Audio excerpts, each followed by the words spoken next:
All right. We finally made it. The music doesn't want to work when I'm off the screen because it's one of those games. Hi, Tuckeroo. We're playing Viscera. I've got. Let me turn this down real fast. But there we go. What up, Tuckeroo? Also, Dave the Diver. Yes. Okay. So Tuesdays we're playing Dave the Diver. Just right out the gate with play the game. I've got Eli from the floor crew with me today. Hey there. Aaron will be here eventually. And we'll play some Viscera, play some chill game, and just see how it goes. Oh yeah, you got a body in the box. I don't know if it's in the box. It's more attached to the box. Yeah. Okay, I think we're good now. I just take him to the fire. All will be well. So it seems like it's like some kind of alien attack or something's happened. Yeah, something happened here. Some kind of madness. So, who?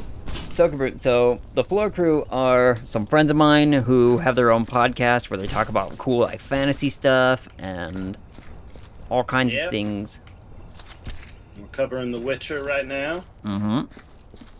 Cover a bunch of different nerd news story and you know, we do D&D stuff, we do DC universe stuff, we do Xenoverse, alien stuff. Yeah. All kinds of fun stuff. And they have not played Viscera Cleanup Detail, and I was like, we were trying to find a fun chill game to play today, and I was like, alright, this could be fun. Took a sit.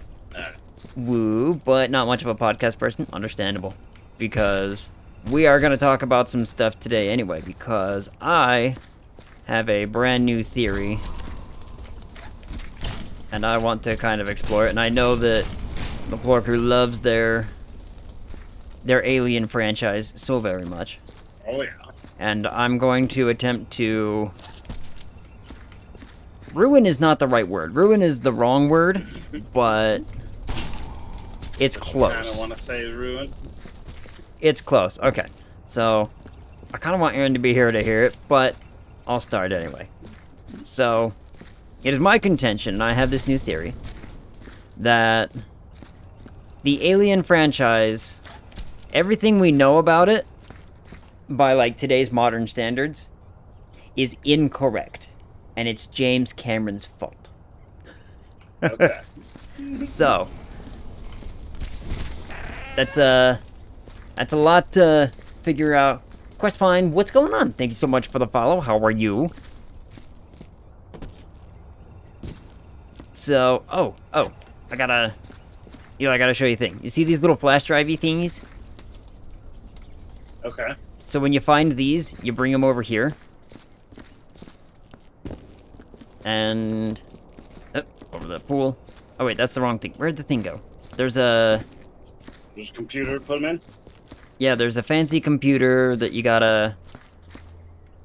I missed... is it on the other side? Did I just run directly away from it? Hold on.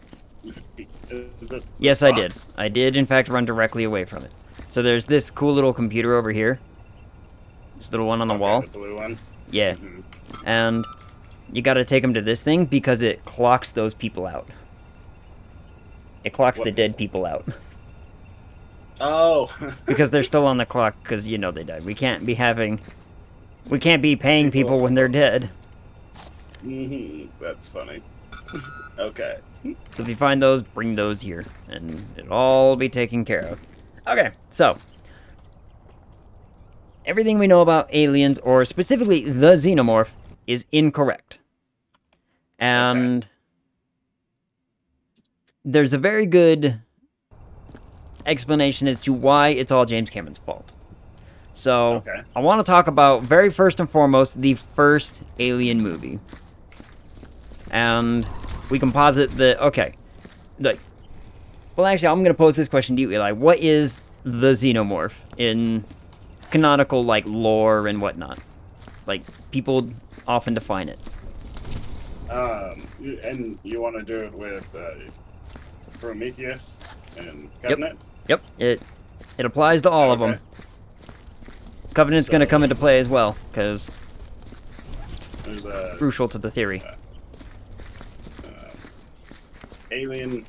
Ancient alien race, referred to as the Engineers, and they created this it's illegal mutating goo that they were transporting on a ship.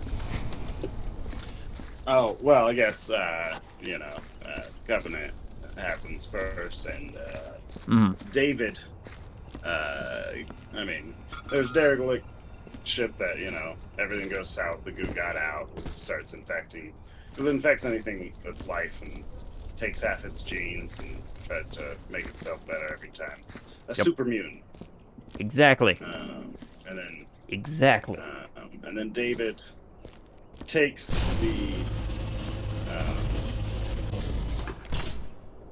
the specimens he had, and he created, I think it's the 121 is the classification Sneak of bite. What up, Safe Haven? Alien and Alien 1. That is again put on another derelict ship by the Engineers. Ooh. And things go south. That one crashes into Archon. That is where Ridley Scott and the Nostromo pick it up first, right? And they pick up a facehugger that was born from the infestation on that ship, infesting the Nostromo with the single alien. We have the first alien film, Alien. Dave Evans says, is that the second Uncle Eli? Yes, it is. Because we have the two Elis, and so this is the second one. Okay, I'm second Eli. All right, sounds good. Uncle Eli. Safe Haven says hello.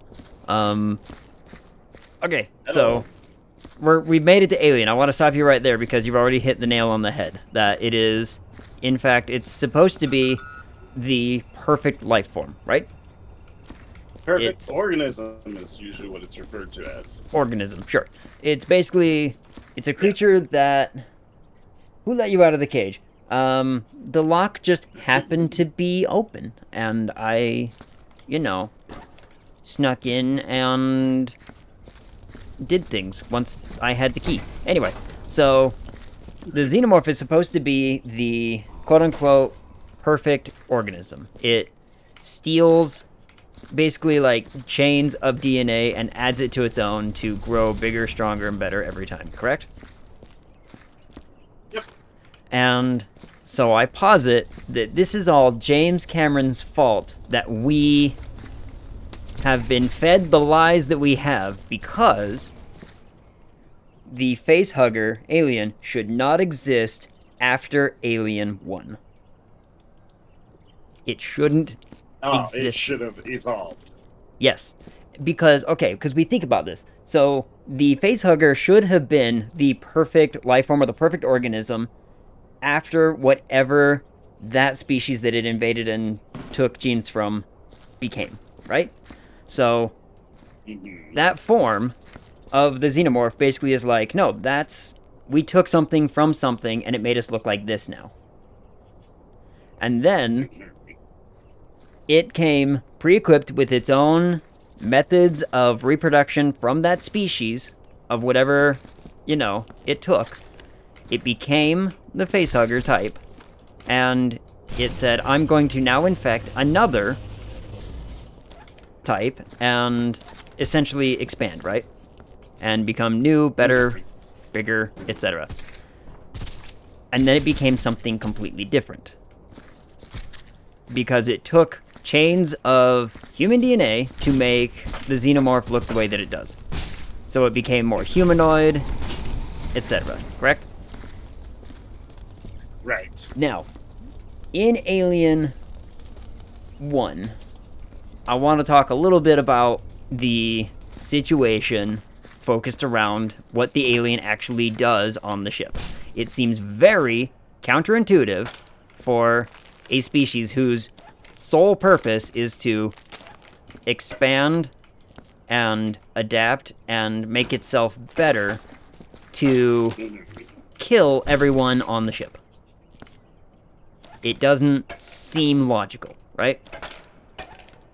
So, whoop, floating can. Well, that works. So I posit this. The alien wasn't actually killing everyone. Its first victim was Brett, the dude in the engineer room. And it basically had no real concept of what it was supposed to do. It killed the first one. Its next victim was Dallas, who, in the movie, in deleted scenes, we have no body, we have no confirmed death, but in the deleted scenes, we show him that he's still alive, and, pretty much his fate is unsure, like, what's happening to him. We see, another instance of this, and I'll come back to this one as well, where I want to talk about Lambert. Lambert was the other female crew member operative, right, on the ship. Her canonically, technically, was born male, but then transitioned to female through like really crazy technologies that it sort of explains, not really. Anyway, but details. I digress, because the point I'm trying to make is the reason that it had reacted to all these different methods of quote-unquote attack and how it worked the way that it did. What do you mean technically no, but maybe? Look it up, Eli. Look it up. Other Eli's in the chat being like, well, yeah. Putting his glasses up and just like, type it in, look it up. I've got some wells for you, but I wanted to hear your argument before I actually yeah. I want to hear the argument. So, I posit that the alien is trying to figure out how this new form is capable of reproduction to expand its genus, right? This thing is trying to figure out, okay, how do I make more? Yeah. And this is why we get to a point where I guess you could almost look at it as saying, like, canonically, since Lambert was born male, transitioned, if reproduction was even capable because of its new DNA additions to its body, that it would be capable of actually doing that. Hence why, and I mean, even the behind the scenes, the actress who played Lambert was like, the way that they kind of set it up, it very much alludes to the idea that the xenomorph basically kind of like rape killed Lambert. I see. Okay. And so, like, it's very, very unclear because they tried, according to the behind the scenes, they tried like a bunch of different methods to be like, how does the character die? How do we do this? And they eventually just kind of went with, we're gonna leave it ambiguous, but the way that they kind of do it and set it up, it very much kind of alludes to, hey, this maybe was a thing that happened. And even the actress herself is in the, I'm gonna make footprints, I'm sorry, is in the belief that, you know, that is probably how that went down. Okay. So, interesting deposit. And so, the only other time we ever should have seen the facehugger was probably like one or two of them in Aliens, because this is why Ripley gets like treated the way that she does, is because the aliens finally figure out, like, okay, look, I got one more shot at this. This one's bound to work, and that's why it's like much more passive in the, you know, in the first one, how it approaches Ripley in the last scenes. It's more like, yes, look, I gotta figure this shit out. I got, you know, one opportunity left. So it's trying to, it's not trying to like decimate things. It's trying to figure out how it's supposed to continue its life cycle and spread its genus. So in Aliens, we should see probably like that one generation, that only generation of the facehugger, the ones that are in those eggs or pods or whatever we really want to call them, however they were being stored. That is the only generation of that alien type that we should ever see again. And James Cameron ruined everything by making it a Queen situation. Huh? You're saying Aliens ruined the Aliens franchise? Yes. That's like the best one. I know. Well, I stand that the first one is probably the best one, but Aliens is by and far probably one of the greatest sci-fi action movies of all time. Okay. But here's the thing. James Cameron ruined everything. Quite the pivot, I know. But James Cameron ruined everything by introducing a queen who laid these facehugger eggs. Why on earth would a creature that is known for trying to add links to its DNA chain and make itself the ultimate life form or the ultimate organism continuously start at base 0? It shouldn't ever do that. It should constantly be like, okay, we got a new thing, now we need to adapt to whatever that thing is, so that way we can take over all of it, and then move on to another one to take over that one. So, the one that got onto the ship was born out of, you can call them engineers, you can call them space jammers. There's still ambiguity if, like, they could have the space jammer elephant people in the canon. But anyways, so the facehugger comes from an infection on that race. Yep. And then we get that alien. And then that one doesn't survive. The way we get the aliens on Arkham, again with Hadley's Hope and the second Aliens, is Newt's parents think that they can go to the planet and get something worth. Yep, they're basically like, you know, patient 0. Which, so that's where that comes from. Lore aside, I personally disagree with that being a very good thematic thing, but that's not necessarily like a lore thing. That's just for theaters. The theatrical cut of Aliens is much better than the special edition. Yes. I think it takes away from Newt's story to suddenly make her, to try to give her a reason to be like the survivor that she is. Like, why can't we just accept that she was a really cool kid at the time, you know? To make her parents, like, or her father specifically, patient zero of the infection, I think was dumb. Anyway. Okay. Short tangent. Moving on. So yeah, you're right. Like, this is a chain. The facehugger is basically a chain in its evolutionary process. You know, it's a type. And it should be treated almost independent of its other forms.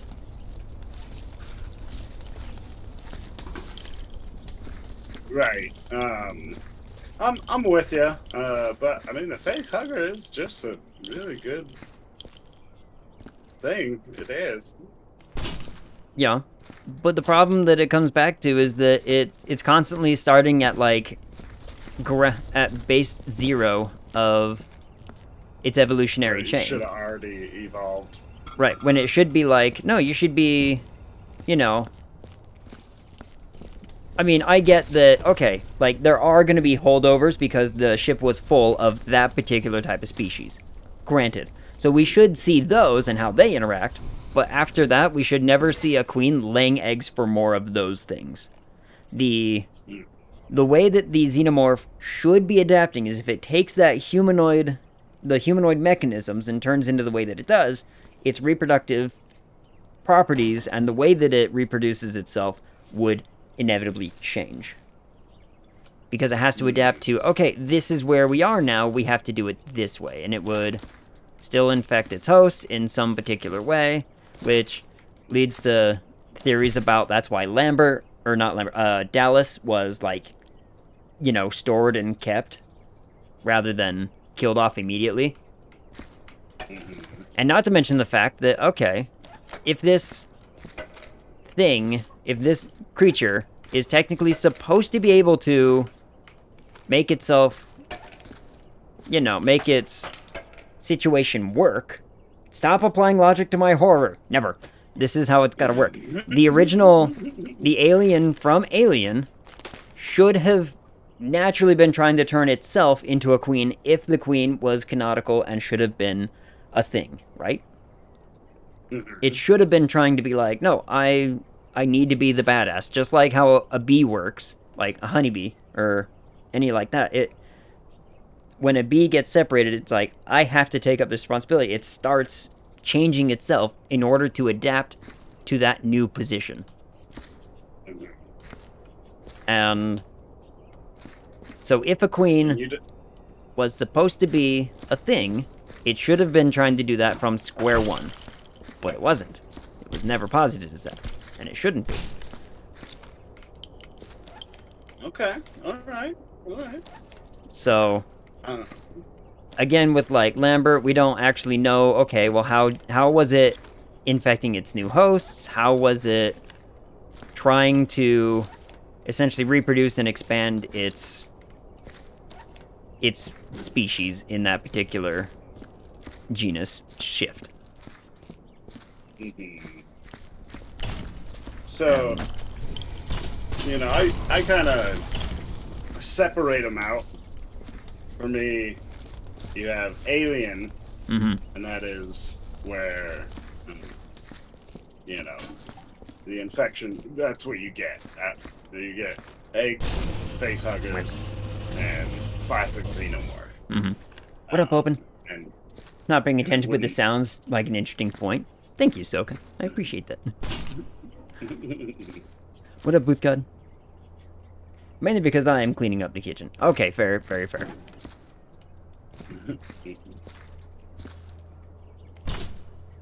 Oh, I spilled the blood. Ah. My bad. Oh, it's okay. There's still a lot to clean up. Yeah. Hold on, I think I got a text from Aaron. Let me check it. Nope, I did not. I felt my phone, like, buzz at me, and I was like, you know, checking to see if that was, in fact, the case. It is not, in fact, the case, and that's fine. Gotcha. So, and then you have aliens, and that's like where I say, like, yeah, this is where they're transforming, all the different changes that we eventually see. Mm-hmm. I call that, aliens. Yeah. And then, of course, there's AVP that it mixes together. Mm-hmm. But with Prometheus, I feel like Prometheus is where everything gets mucked up. I want to talk about Prometheus a little bit because the same thing happens.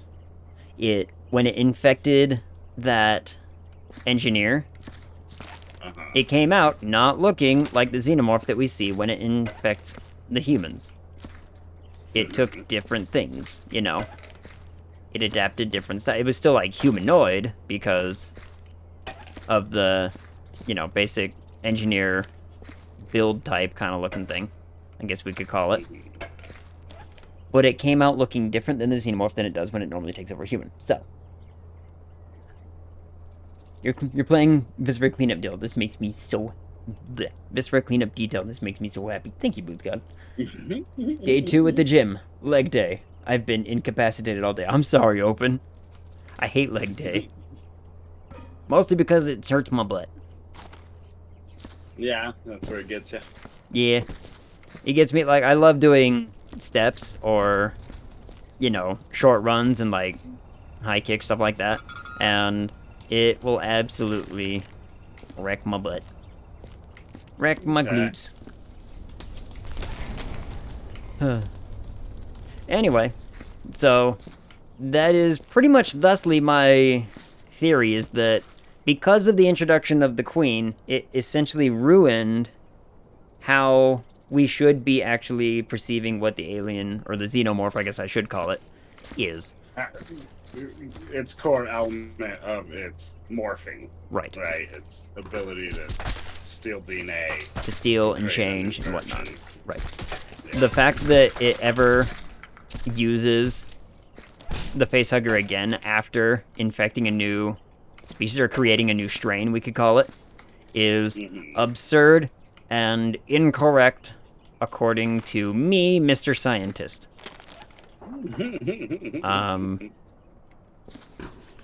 Now,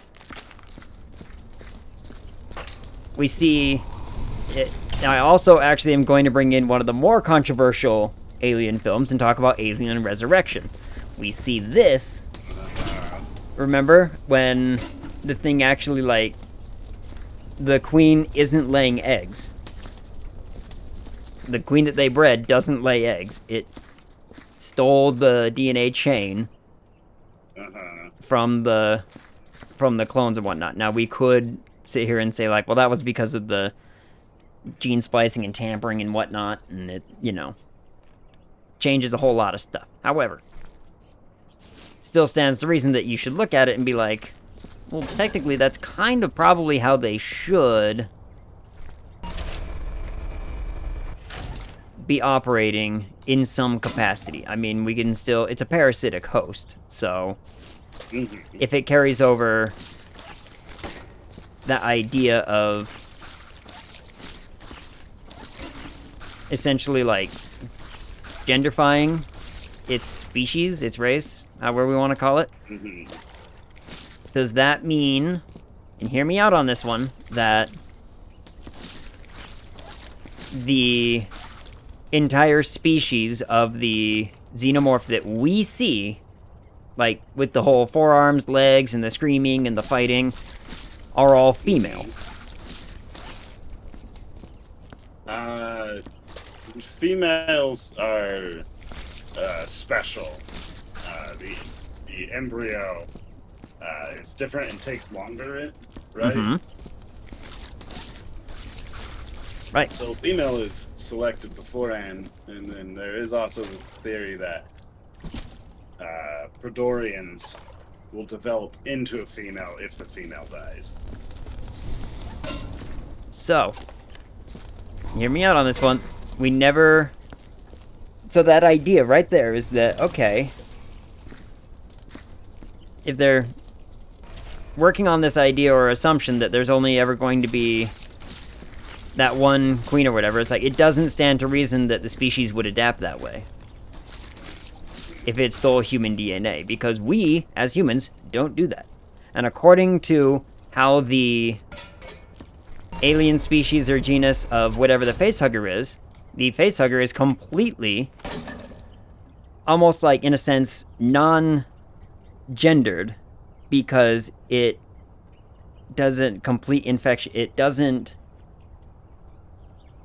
It's completely asexual, because it lays an egg lays an egg in a person as an incubation tool, rather than a, you know, an actual. Right. We'll call it something awful, I'm sure, but you're kind of getting what I'm laying down here. Yeah. Is that it's like, okay, so the facehugger is essentially asexual in that sense that it is capable of reproducing with the next species, because that's whatever that I would say the species did. facehugger is holding an embryo, and it is not, and you'd consider it the gender of the embryo it has. If it had a female, it's a female facehugger. That's kind of how I would do it. Mm-hmm. But all of its methods for reproduction and expansion are the same. You know. Sure. Maybe human DNA is trash and it wants none of it. Like a baby. Oh, it could be. Could be. Stalker's got a point. Visitor says, Open, are you starting going to the gym and trying to do it every day? Or just like someday? So yeah, asexual reproduction. Yep. So basically, I'm positing stating that the facehugger being an asexual creature, it seems really weird that the next stage would alter, or like now that it wouldn't alter how it functions. Right, you're saying, like, in Aliens, we should have gotten something different, shouldn't have reused facehuggers. Well, that's not true, because we can see the facehuggers in that one, because they found basically what the Nostromo found, which was already we have this particular species in droves, right? Like, we have a lot, they had a lot of those on the ship that they were transporting. So we can see those, and it's basically that alien, that particular genus of the alien is going to try to steal the next thing and adapt to it. So we see this in Alien 3, where it infects, I'm gonna go with the special edition, not the theatrical, for Alien 3. Hear me out, because it's just better. Because it infects a cow, not a dog. Oh, okay. And it makes more sense to me as to how it sort of runs, interacts, why it kind of does what it does in Alien 3 if it came from a, you know, a larger creature than a dog did. So, sure, it has some, like, it has some dog-like qualities, but we could honestly just chalk those up to animal-like qualities, because of the way that its four legs function is very just animalistic. So, also, Wag, I hate to be repetitive, not really, but stop applying logic to my horror. Never. This is my theory, and I'm running with it. It's important that this theory lives on.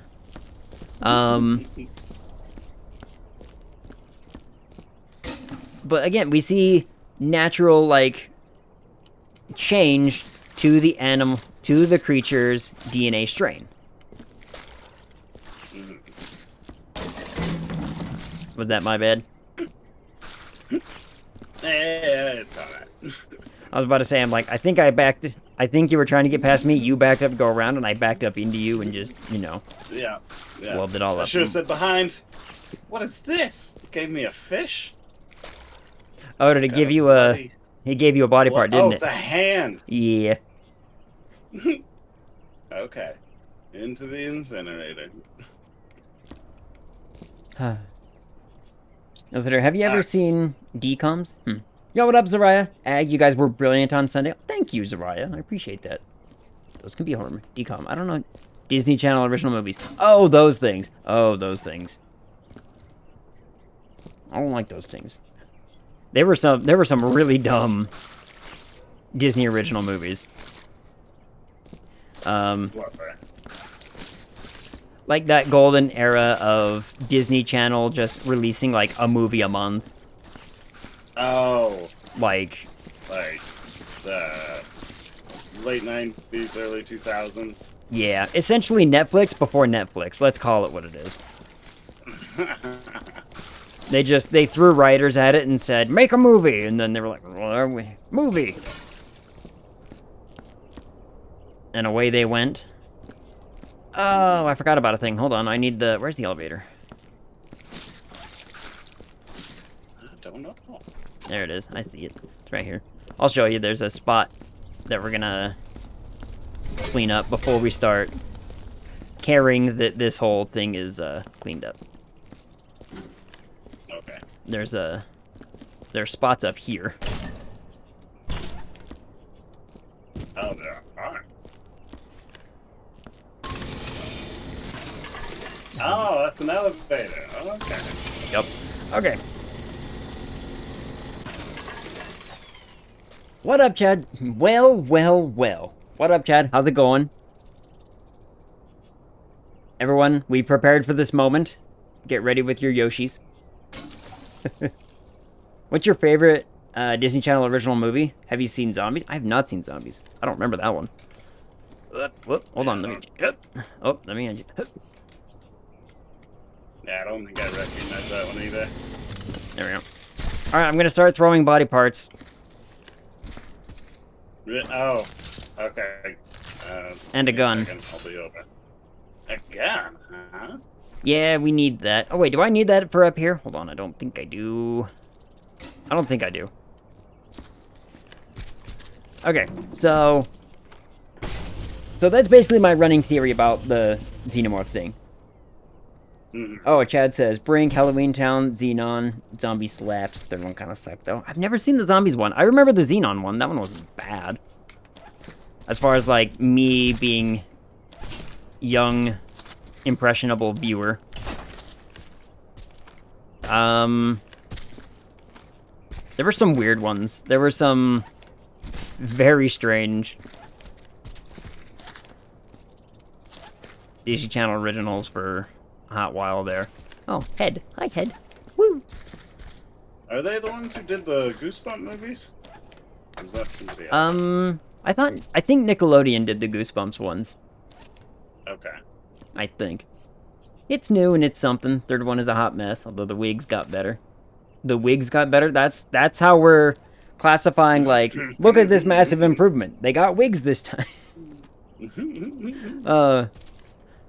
Okay, where was I about this, where was I about this alien theory? Oh, Alien 3. So we have Alien 3. Okay. And how it changed and how it adapted. And it all makes sense. So, and again, what we're falling down to is this idea that, okay, the Xenomorph keeps stealing the genes of things that have a gender. And so, in Alien 1, there's only one canonical female on the whole ship, and it tries to get to that one. In Aliens, it should have just been like, aha, I've got people. Not the genes. I'm not sure what you mean. In Alien 3, we're right back to square one with Aliens, where it's like there's one canonical female on this entire planet right now, and it tries to go after that one. Yeah. So, it stands to reason that, once again, the facehugger, as a bit of the, you know, genus or chain of this species, should pretty much not be made again, and we can blame James Cameron for that introduction.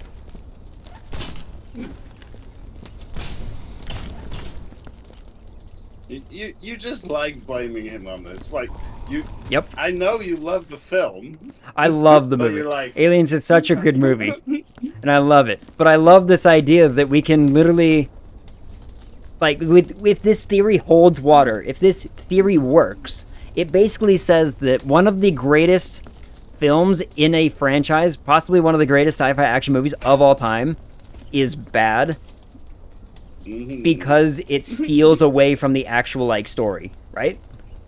It's hilarious to think of that juxtaposition to me, that I can make that kind of work. And again, also, it falls right in line with this idea that it's like, it's a really cool, like, tagline to basically blame,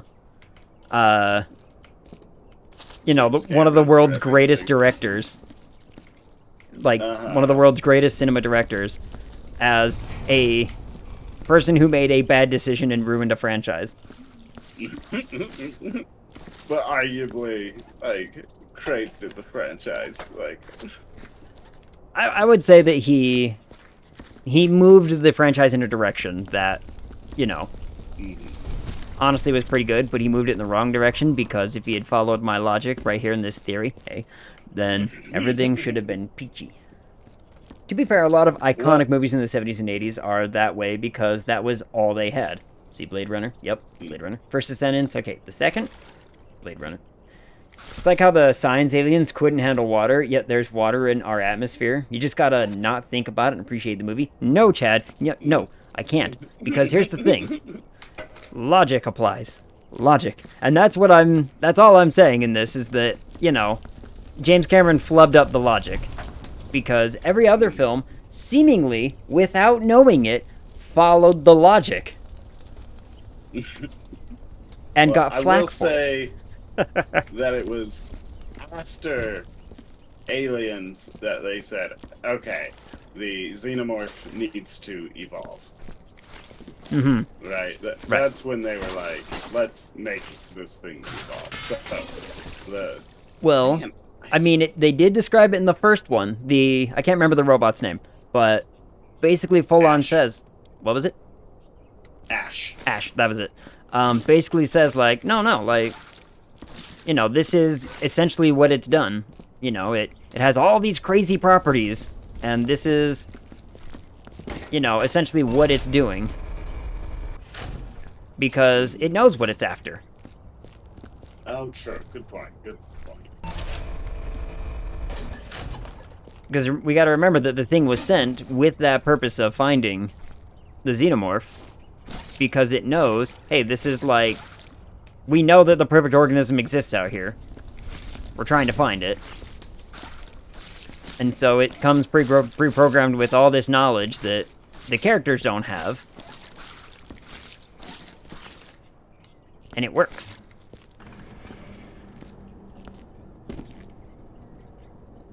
Oh, you hadn't finished cleaning up there, did you?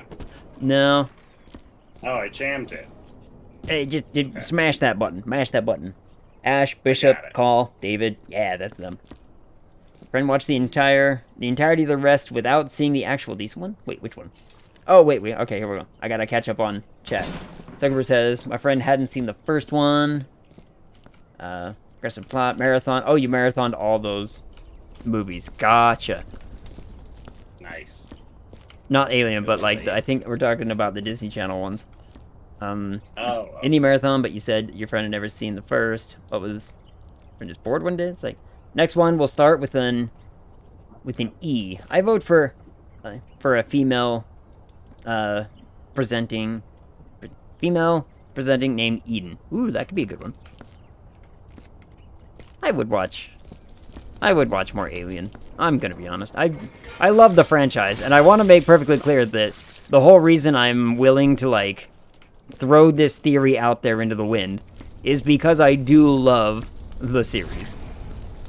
I'm gonna start taking care of some of these bullet holes, by the way. So this gun here fixes bullet holes.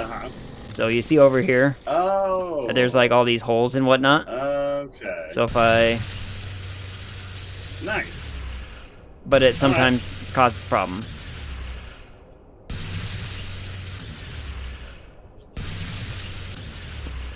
Oh, You have Damn. to wipe up the burn marks after? Sometimes.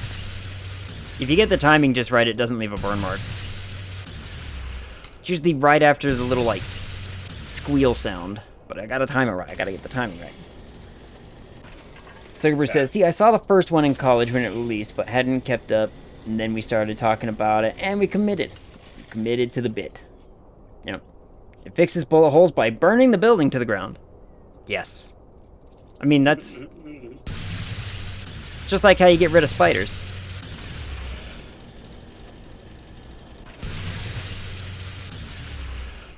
Just melt the wall back into place. Everything's fine.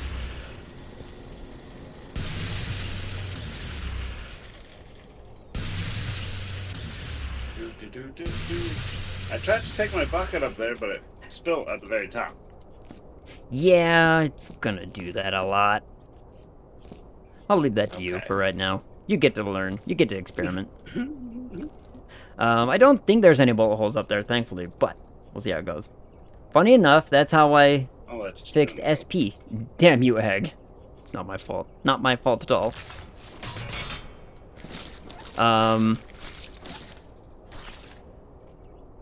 By the way, for anyone who was at stream yesterday, I have fixed security breach. Holy Lord, I was up till 4 a.m. Okay, I'm gonna be totally honest. I have gotten about 2 hours of sleep since yesterday morning, because I basically just cycled out the night. I woke up yesterday at 11. I was up until like 4 a.m. trying to fix security breach, trying to figure out what's happening, and then just cycled through, and it was like 8 a.m. and I was like, all right, I'm just gonna go do yard work, and then I took like a 2-hour power nap, and now I'm here. So Zuckerberg says, I'm gonna go make some lemon bats. Nope. Sorry, Soka. It's not bars anymore. It's bats.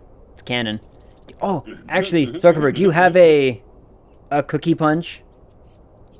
Can you actually make lemon bats, please? That would be wonderful.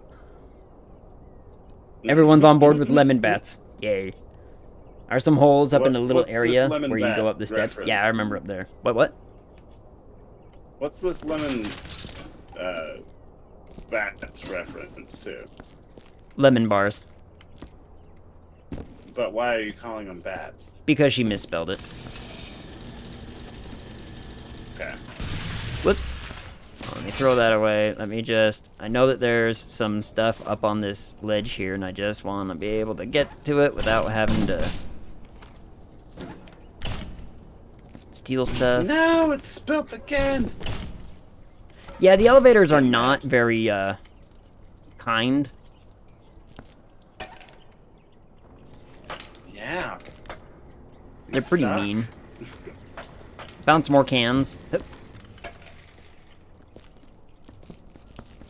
Oh, I forgot about this body. Hi, body. Rapidy. Oh, there's a body up there. Yeah. Don't worry, it's not that many pieces. It's not that many pieces. I've seen more pieces. Also, Chad, because I know that you're a massive lore junkie and argumentative and opinionated about those opinions. I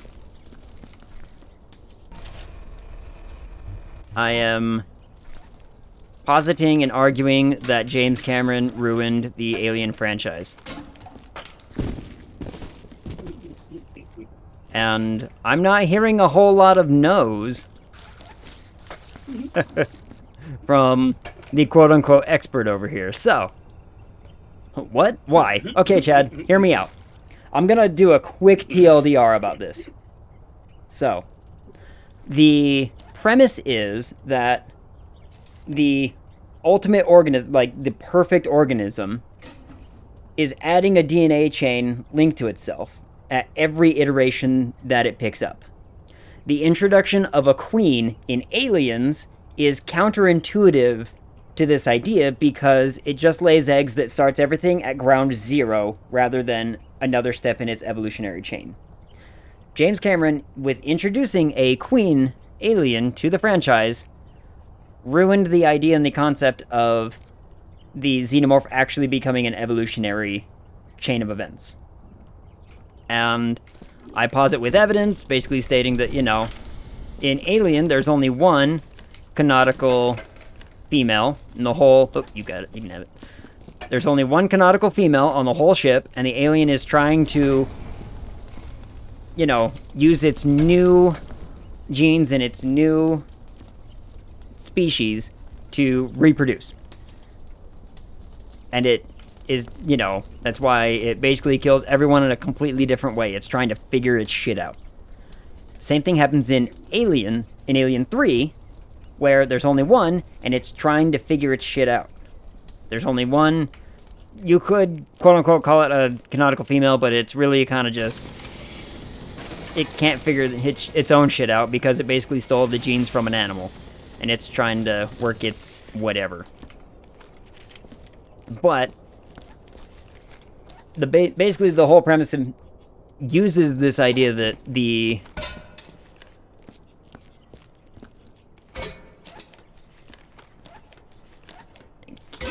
Bucket. That the alien species, or the xenomorph, however we want to call it, should never actually make facehuggers ever again, because that's a different species of the xenomorph that is happening. I disagree with your premise, but I understand your logic. Okay, thank you, Bluthgott, thank you. Okay, I'll bite. Who's to say that the Queen doesn't somehow get or absorb DNA through its kills? Xenomorph drones bringing back food, and the other instances where different non-spliced eggs. Because we see the eggs, and they're still facehuggers. Now, this also brings into question how, you know, because the facehugger is essentially asexually reproductive, right? It produces completely asexually.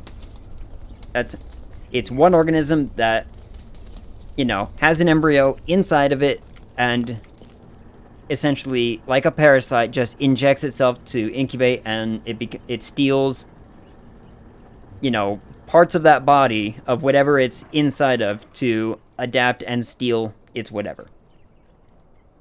Who's to say that whatever that alien species, so the xenomorph that we know and look and recognize, wouldn't also do the same thing with new reproductive methods?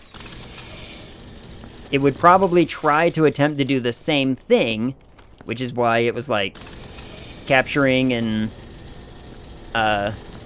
holding people like Dallas from the first movie, because they're like, hold on, we don't actually know everything, etc., etc. So, and again, I'll say it again, that it's actually really hilarious to me if this theory holds water and if it works, then we can blame James Cameron for all of it. Alternate. What if the facehuggers keep being made to sew a wider net? Or they are spawned after absorbing earlier DNA and it's additive? Could be. However, we see that that's not the case through situations like Prometheus and Alien 3, where it isn't actually adding anything. Because this was the facehugger from Alien 3 was a facehugger that, by that argument, should have human DNA spliced into itself to try to, you know, add and find something new. It found an animal, and it took on complete animal qualities. We're talking like, it's not bipedal, it's running on 4 legs, it's faster, it's sleeker, it moves different. So the question is, and then we see the same thing in Prometheus, where it took over the Covenant, the engineer guy, and it came out looking different. It was not like the xenomorph we see that adapts from normal humans, though still humanoid in nature. Weren't the... Ilcidir says, consider if the xenomorph DNA is too unstable without maintaining some of its base code, facehugger, meaning that the only possible reproduction has to start in that form, as even forced splicing evolution causes too many mutations in DNA. That's actually not too bad. But again, it defeats the purpose of a perfect organism, because it has to constantly start at ground zero. Weren't the eggs in Prometheus ancient? Yes. But the eggs in Prometheus were the same eggs that we see in Alien when they get, you know, discovered by the Nostromo. Those were the same. Right. Those were the same eggs. And so it stands to reason that those eggs should still be the same ones that were basically the whatever species that you know, that the engineers introduced to the life form to take from. So the engineers basically were like, here's this life form. It was kind of a gooish looking thing, but they introduced it to some life form, and it took those properties and became... who knows what iteration this is? It doesn't tell us. It's not the first one. Maybe it's not even the base one. Maybe it's like 5th in the line of stealing its carapace, stealing its movement, stealing its legs, its asexual reproduction, its blood, all kinds of things. You know, we don't know what iteration it is. But to assume that we're always going to go back to that iteration to try to start again is counterintuitive to a perfect life form. Each generation has to start at ground zero because it has yet to find a stable combination of DNA.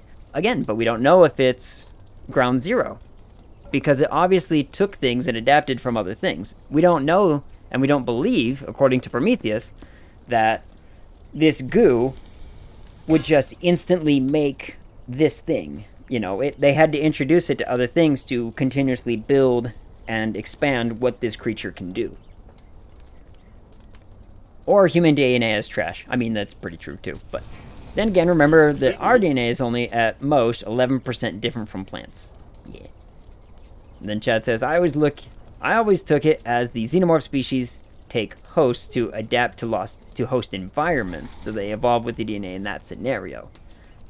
Again, yeah, that can very much hold water because what it's doing is it, you know, the engineers introduce the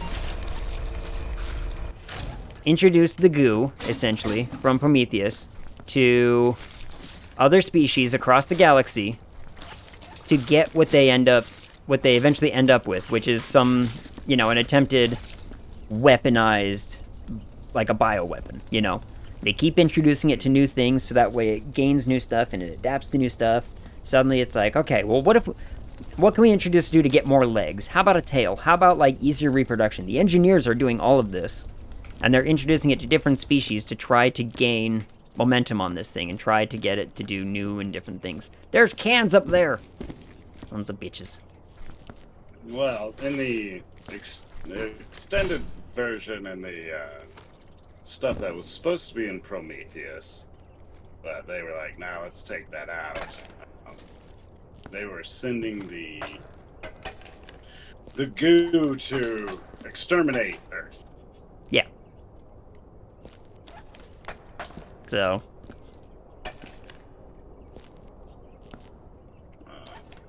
So that one wasn't for an experiment. That was like, oh no, we gotta kill this. Illustrator says, however, unless we're going into a deep genetics discussion, in which case I'm waiting for cheese scientists. Yeah, we need cheese scientists to start getting here. Stop applying logic to my horde. No, I'm going to keep doing it. This is... Applying logic to random things is that, you know, shouldn't require logic is exactly why I'm here to make this argument. And basically that's like, you know, that's like a quarter of Chad's whole job. Is to basically be like, let's take a fictional character and apply logic to it. I have never done that and would never. Begging your pardon. Chad. I like how everyone knows that it's like, this is true. This is a blatant lie from Chad right now.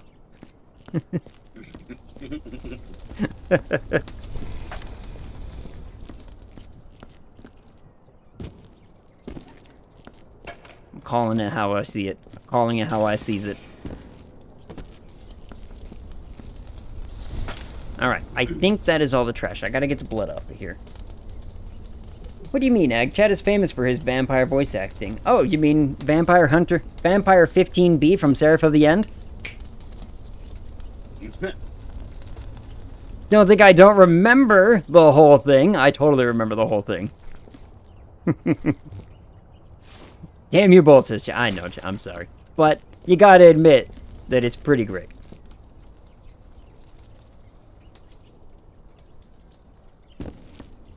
Besides, I bet my friend Eli here is like a massive fan of Seraph of the End. Eli, have you ever heard of Seraph of the End?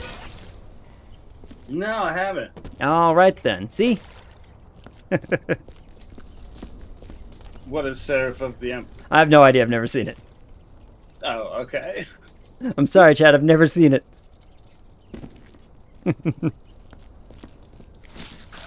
Is it an anime? I think so. It's kind of an anime type. It very much has that like ring of. It's totally fine. It was a meh anime. Thank you.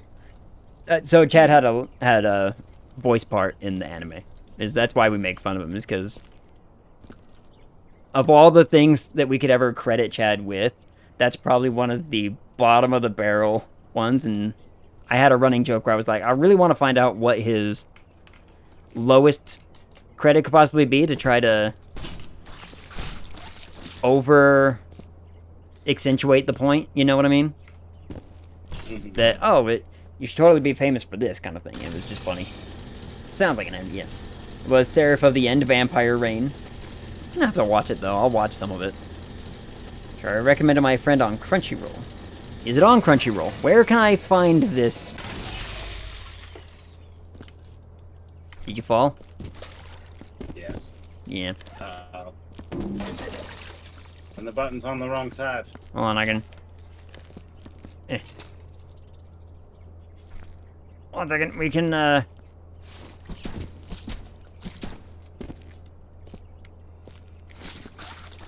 broke the elevator. I can make this work. I can... Ow! Damn it!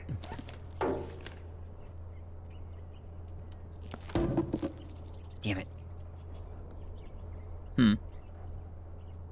No luck? Not yet. This is true, Bruce. Just hit it with our mops. Still 1 VA credit than I have. Huh? That's what I was trying to do, is I was trying to, like, smack it with a mop or something, and... Oh, come on. Do we incinerate the barrels? No. There's a... I'll show you there's, like, little designated squared painted line places where we gotta stack those later. I'm trying to figure out how I can get this thing to not be where it's at. I broke the elevator. Oh, you moved it a little bit.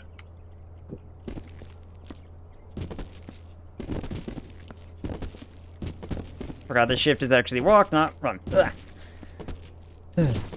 Willing to suffer for art. Fabulous. So the end is not on Crunchyroll. How dare you? That's not art with God. VA. I think I broke it. Oh, I may have, Died? yeah. How'd you die? I tried to jump on your head to try to get up on the top. And apparently my ankles broke. Yep, I died. Okay, let's just go take care of that body real fast here. Alright. Hi, I'm the new guy. Oh, where's my body? Damn it. Oh. I really wanted to, like, get rid of myself. Oh, well. They send you to fix the elevator? Yes. I have an idea. Can I find... Is there... I need an explosive barrel. I think this is an explosive barrel. What's this thing? Ooh, what's this thing? I don't know. Some kind of weird-ass crate. I don't know if that one's explosive. Which ones of these are explosive? Incoming dust storm. My phone just set off that awful emergency broadcast noise. Oh, no. Dust storm, huh? Let me try to wedge that.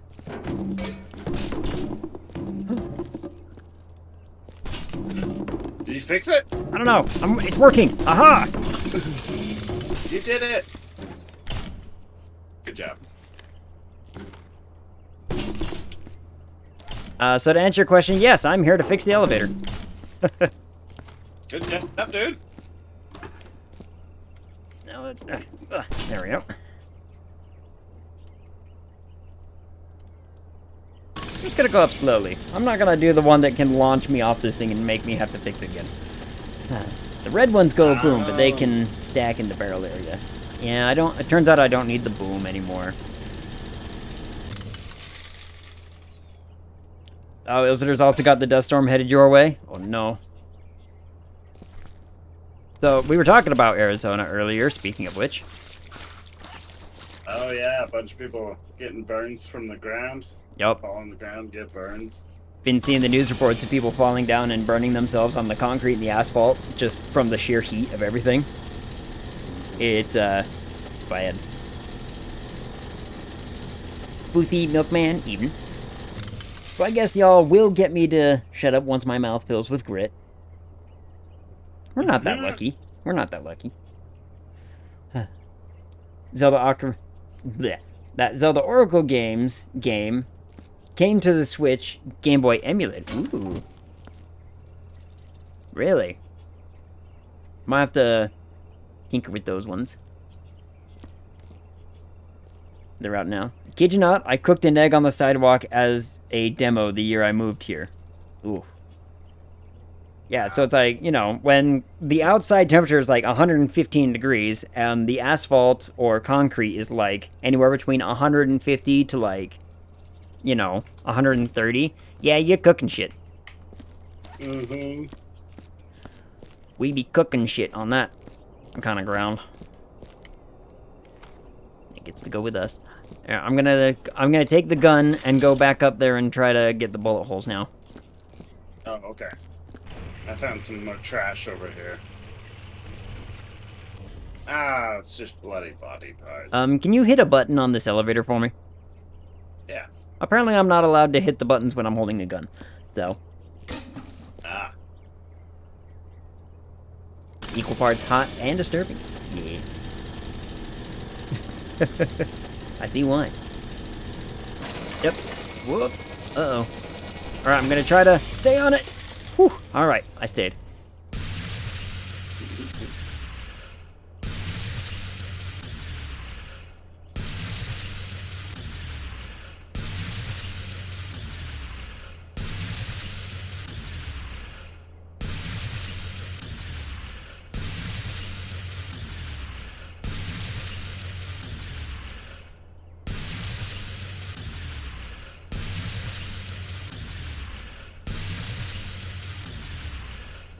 I think that's all of those in this spot. Mayhap, I think. Something like that.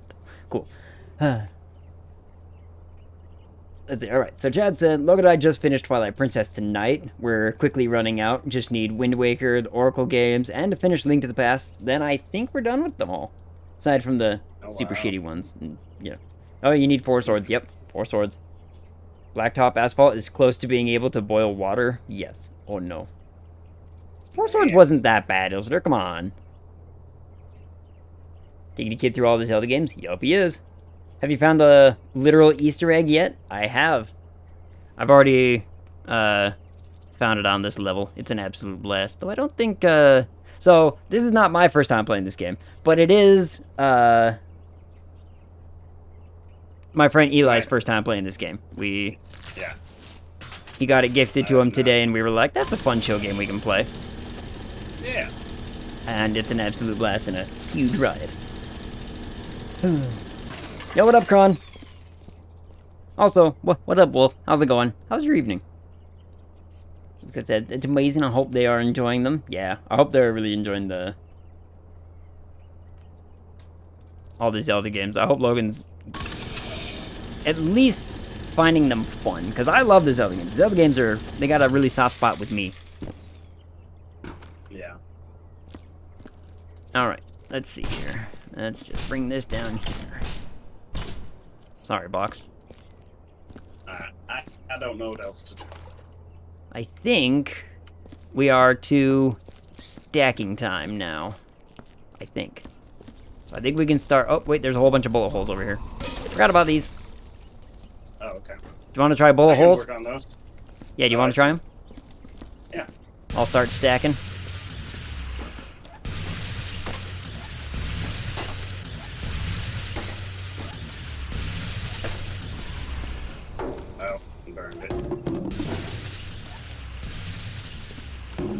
have a...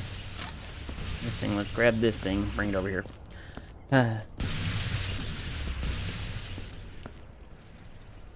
Thinkerber says, Phantom Hourglass. Oh, forgot about that one.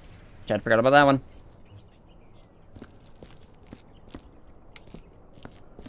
Logan is obsessed with them. He remembers everything, every tune, character. Man, I forget the songs so often. I have to look them up. I still have to look them up when I play the Majora's Mask randomizer. I'm going through everything. What songs? Like the Zelda songs. Oh, yeah. I keep forgetting how they all go. We've got did you get the high windows? We got the high windows.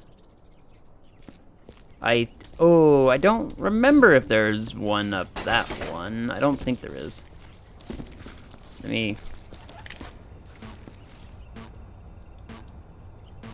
Ah, well, there's a can.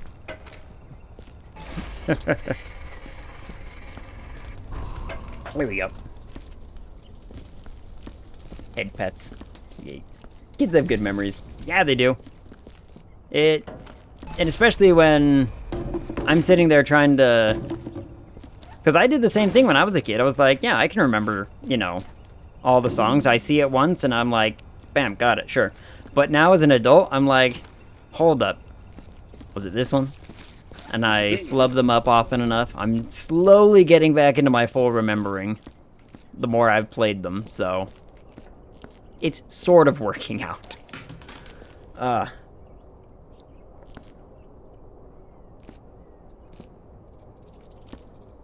Was about to argue. Hilsitter. Arguing? Psh, nonsense. Hilsitter doesn't argue. So is it the orange area to stack things? Yeah. I know there's this yellow one over here, and I can't remember what the yellow one's for. I think it's just another miscellaneous, like, hey, you can put stuff here kind of situation. Is there one up here? I don't recall. Nope. Basically stacking stuff, you just get, like, bonus points. But, you know, I like my bonus points. Okay.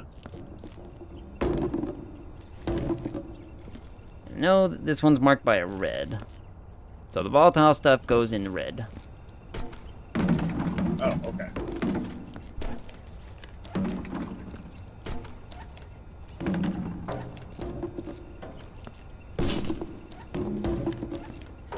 Whoop, whoop, whoop. So far, I've beaten OOT, Majora's Mask, Skyward Sword, Link's Awakening, Breath of the Wild, Tears of the Kingdom, Twilight Princess, Minish Cap, and we're halfway through Link to the Past. Link to the Past is such a good one. I don't think I did that one. No? That one's a good one. It's one of my favorites. Yeah. They are labeled. Yeah, I think they're labeled. Like, this one... Crates. Whoops. Bootsgod's right, they are in fact labeled. So the red one is crates. One thing, it's, what does the yellow one say? Barrels. Son of a bitch! Alright, so the red one is crates and the yellow one is barrels. So, here we go. Okay. I'm gonna steal all the barrels that I... Where's the yellow? Literally on the other side of the map. Oh, I see it.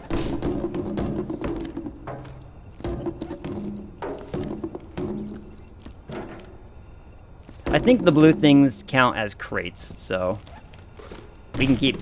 The blue... Oh, the orbs. the dodecahedron. Mm-hmm.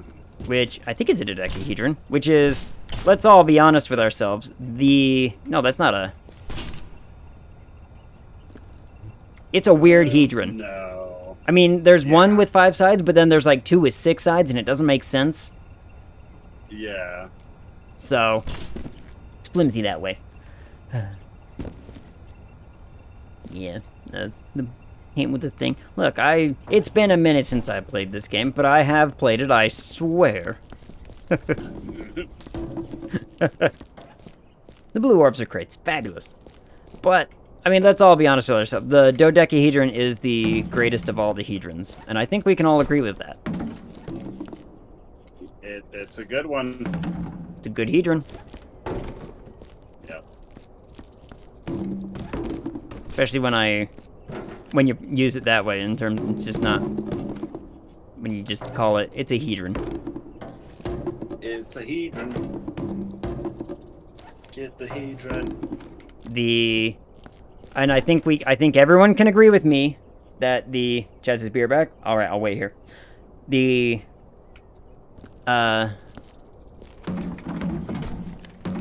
four-sided die is the worst of all the hedrons.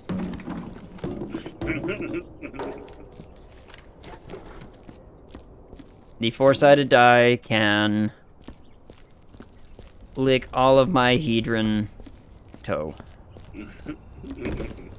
Because it does.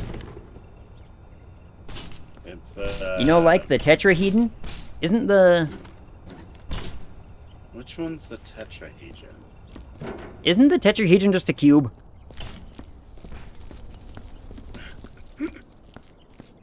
Am I wrong in that? Hold on, why am I like convinced right now that the tetrahedron's a cube? Hexahedron's a cube. There, yep, you're right. Hexahedron's the cube. Tetrahedron is... Oh, you're right, that is the four-sided one.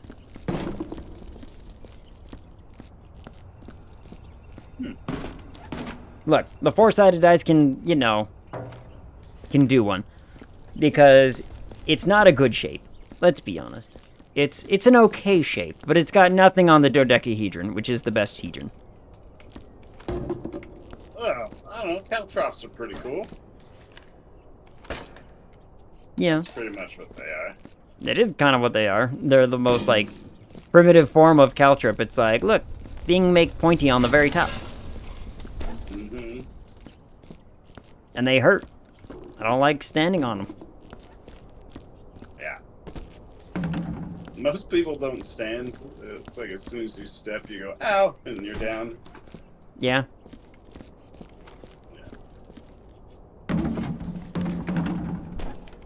Like walking on Legos. Walking on Legos. You got a few bullet holes still? Oh, do I? Oh, let's see. I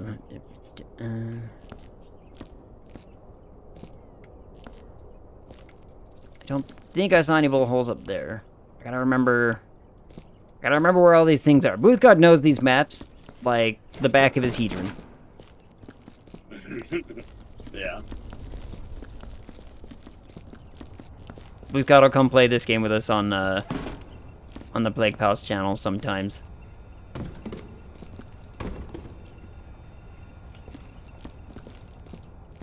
Oh, there's one. I see one. Gun? Oh, did I miss one? Like right here at the corner of the sign. Oh, I see it now.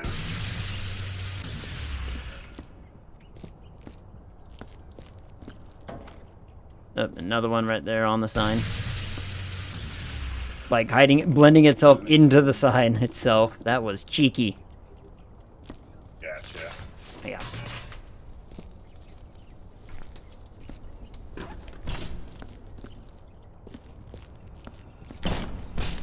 I think the crates is all just like extra, but you know, I like my extra points. Yeah. I like to be commended for a good job. Not a half-assed job. No half-assery. Behind where you are stacking the barrels. Wait, are there... Oh, did we miss some over there by the barrels? Let me see. If there are. And the crates need to be upright to count? Yeah.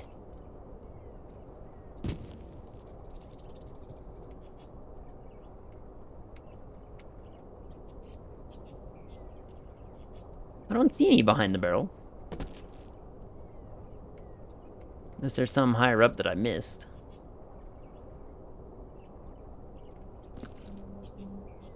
I think I'm okay over here, I think. Fairly certain. This is one of my Zen games. Oh, amen. That's how I do it too, is I'm over here just like, if I just need to sink my brain into nothingness, I'm like, you know, we're just gonna zen out and mindlessly clean. While talking about theory. Alien theory, which, let me know. Yeah, I haven't heard a whole lot of no's or arguments against it now, so I'm over here like, I think my theory holds enough water. I would say it does. You know, it's kind of like some retcon. Mm-hmm. You know. Might need some retconning to make it fully function and work in the universe itself, but I think the theory holds enough water to be like, you know what? It's a valid enough point. It might not... It's not going to change anyone's minds. No. About, you know, how they make the movie anymore, because it's pretty much just now established as this is the way we do it, because this is what got made. Yeah. And that's just how it's going to run, and that's how it's going to fly. So it's like, well... Whatever. Whatever. But I tried. Do we need a broom stuff? I don't think so. I've never understood the broom. The broom is one that I've never quite... Oh, maybe like when there's just a bunch of trash, you just can like broom it into a direction. Maybe? What is the broom good for? Anyone in chat help me out here. This and Power Wash Sim. I love Power Wash Sim. Does the theory weigh the same as a duck? So are you trying to tell me, Ilsitor, that water holds water?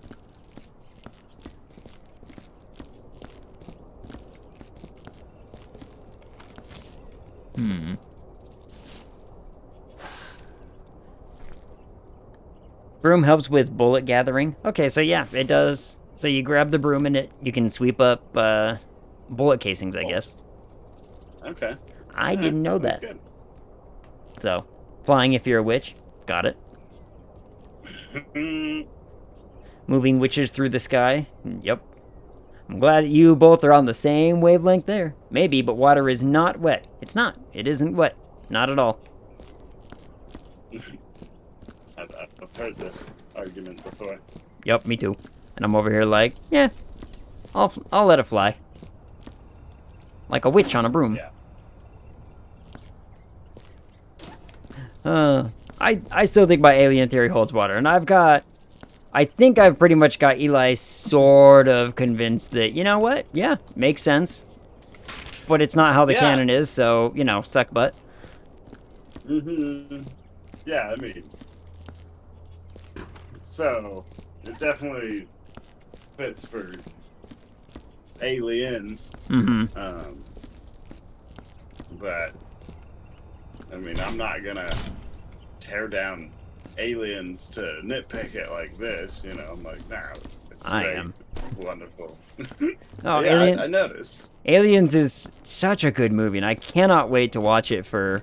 We do movie nights over on our Plague Pals channel every Sunday, and... Oh, okay. They're basically like, we pick movies that our friend has never seen, but movies that he, like, obviously should see, kind of thing.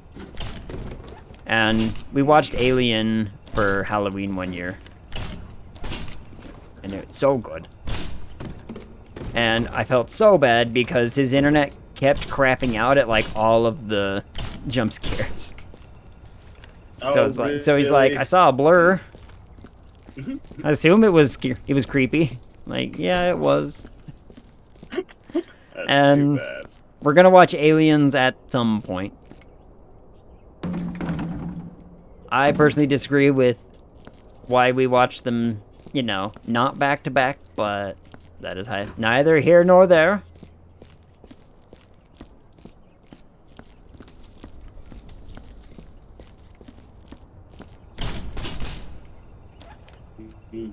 Yeah, it's close enough to stack. Yeah, I'm starting to knock the stacks over. It is possible to sweep the bullets into a bin that is on its side. Oh, that's gonna make life so much easier now. I might have to steal that. Does it weigh the same as a duck? Thanks, Oka. You're back with the duck combo.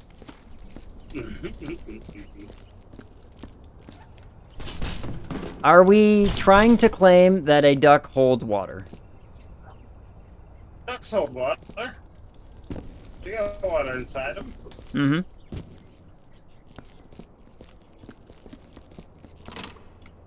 You're coming with me, Boombox.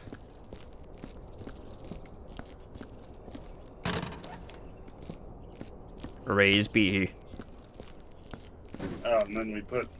Oh, I see. Yeah, I think there's like one last crate, and then I think that's everything. Oh, we gotta get rid of the... Yeah, those can stay, who cares? We do gotta get rid of this last bucket.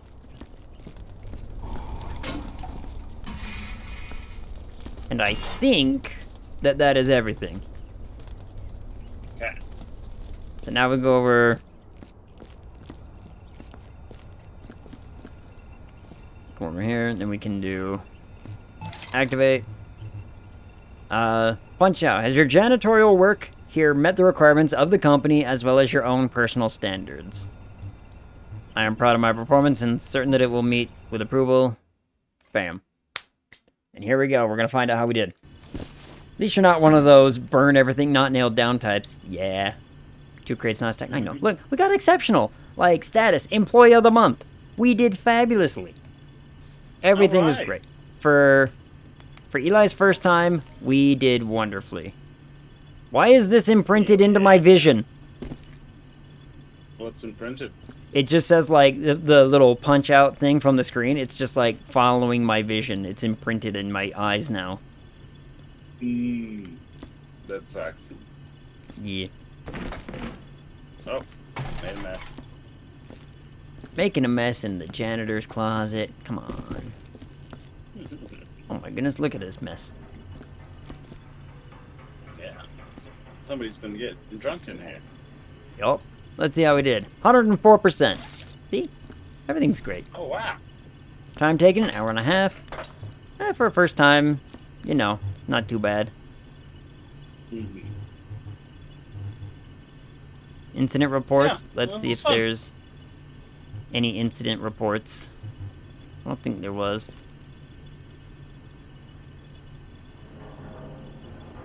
Report accuracy, 17%. Uh-oh. Death reports accuracy, 0%. Incident severity, none. Blah, blah, blah. Details. There is a mode where you can go into this thing and count how many bullets there are, and you can enter that in. Oh, really? To the system at the end to be like, we counted 68 bullet casings, and it's like, yep, 68 bullet casings is correct. Doing the paperwork can get you 150+% on some, yep. You can, like, count the bullet casings, you can count how many people there were, how many creatures there were. Oh, hold on. Ag, see my above new alien theory. Alright, let's read this. Chad says, okay, new theory for your aliens theory. Eggs need to be fertilized. So maybe the DNA evolved alien then goes and fertilizes the eggs, and the facehugger gets it that way. That might have been the original intention, but older eggs were fertilized by a traditional xenomorph. But then how do we explain the change up in Aliens to Alien 3? Because in Alien 3, the facehugger comes from an egg that should have that human DNA in it, right? So where, like, how come the human DNA doesn't, like, cycle into the new DNA that it gets from being injected into an animal at the same time in Alien 3? I'm trying to remember... I don't know. Where that facehugger comes from that gets the dog, or the cow, I assume. Cow, dog, animal thing, whatever. It was on the ship from Aliens. Okay. So it is that. Could have been fertilized by not the most current xenomorph? Maybe? Maybe? There's a paperwork cheat sheet on the Steam community. Well, that's just cheating.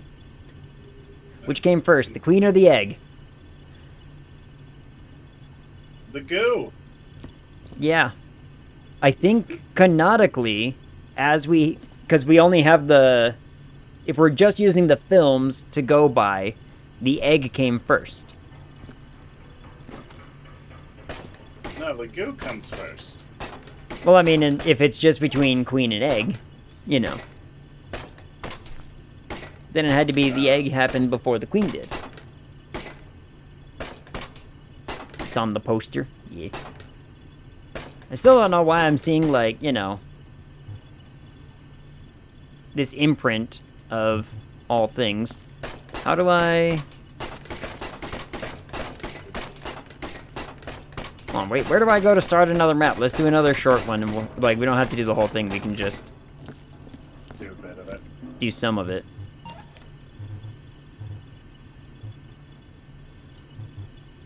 Do I just have to leave and start another one? I think I do. Oh, really? Return to staff room. It's fine. We'll just make it happen. Start an assignment. We'll host it. Work site. Let's see. Where? Let's find just a... Frostbite's not bad. Frostbite's a fun one. I'll start it up. Let's see. So, did the chicken eat the queen? Heaven help us all. I hope we can only hope.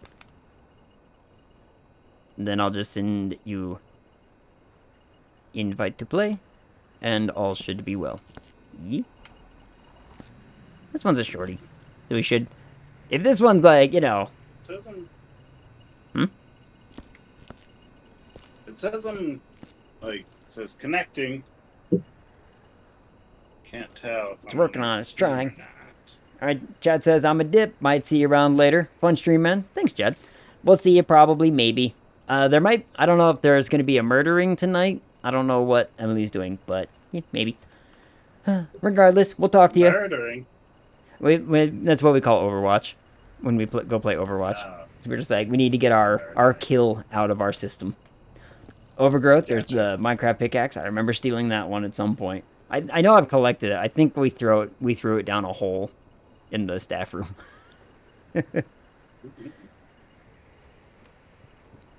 Yo, what up, Wave? I got security breach running, and to be fair, the game defaults ray tracing to medium for some reason. Yeah, we were just talking about that. So I fixed... I can't remember if I actually finished telling chat that we have fixed security breach, and it was the ray tracing being just naturally turned on for some ungodly reason. So, you know, here's to hoping that come Friday, everything will run smooth and wonderful, and we tested it, everything should work, everything should be great. There's a cartoon of a chicken and egg in bed post-sexy time. The egg smoking a cig, the chicken says, well, guess that settles that argument. Classic. Classic Far Side. I love The Far Side. The Far Side is one of my favorite comic strips of all time. Yeah. My mother...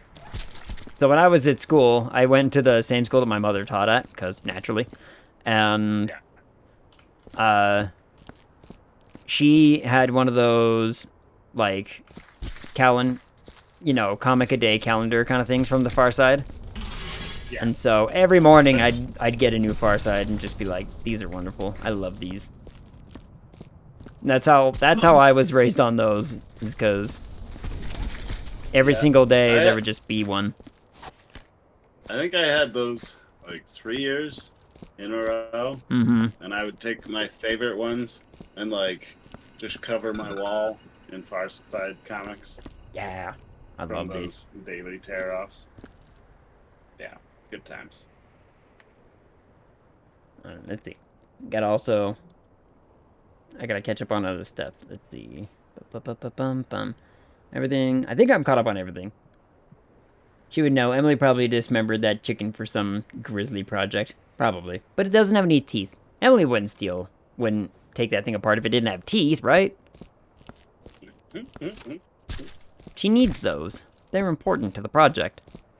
A woman hates things with wings. Or they hate her. I'm not entirely sure as to which. I'm fairly certain it's a love-hate relationship. It's like, they both want to see the downfall of each other, as it were. Alright, chair. You get to be burned, because you are in my way.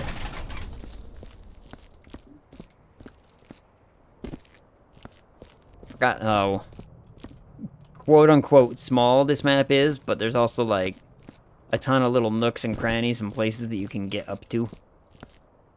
Oh, yeah. Like, right here on top of this, like, you see this yellow crate right here? There's Yeah. a body on top of it. Um, I think, if I remember correctly, there's something behind here. There's barrels behind here. I can't remember if there was anything more substantial than that or not, but... maybe. What maybe? And a whole bunch of trash, like, in the underground tunnel area. There's so much trash. Okay.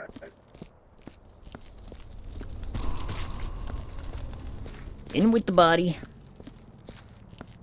Make sure I picked up all of the... I think I picked up the USB from all these that I've been finding. I haven't found any USBs yet. I found... These ones are hard because they're blue, and everything on this map is blue. Oh, yeah. This. Hmm.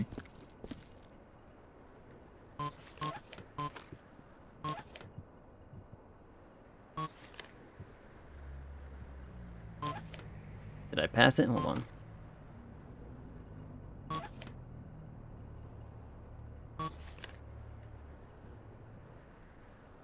Wait, where'd it go? Where'd my number go?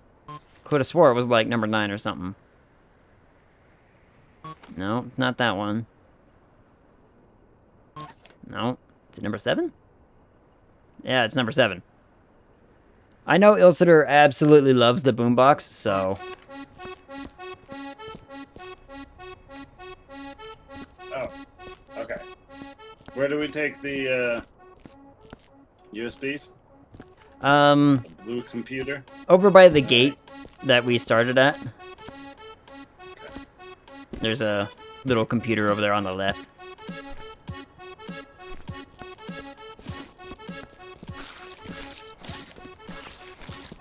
So, of course, when we, you know, play the boombox for Ilsitor, we have to play the absolute banger that is the polka. Point of order, polka is fine, but the boombox must burn. I have good news for you, Ilsitor. How about I make you a deal? How about I make you a deal?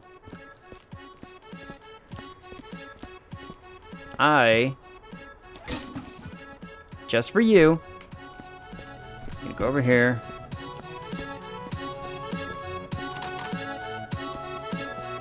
We'll burn the boombox this one time.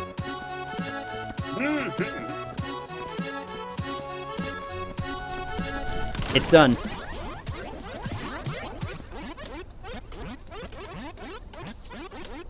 I do love the stream and praise the boombox. There we go. Bam. Ilsitor, it is done. I'm a man of my word. I will burn the boombox. This time. And the boombox burned. Ilsitor says, I am so happy. I'm glad you're happy, because I have great news. Look, there's another one in this blue box that I brought with me.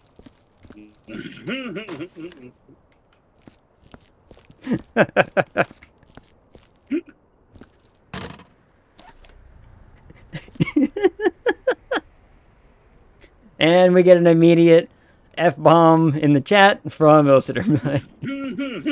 I had a whole planned out. I had it all planned out. I'm like, hold on, I got this.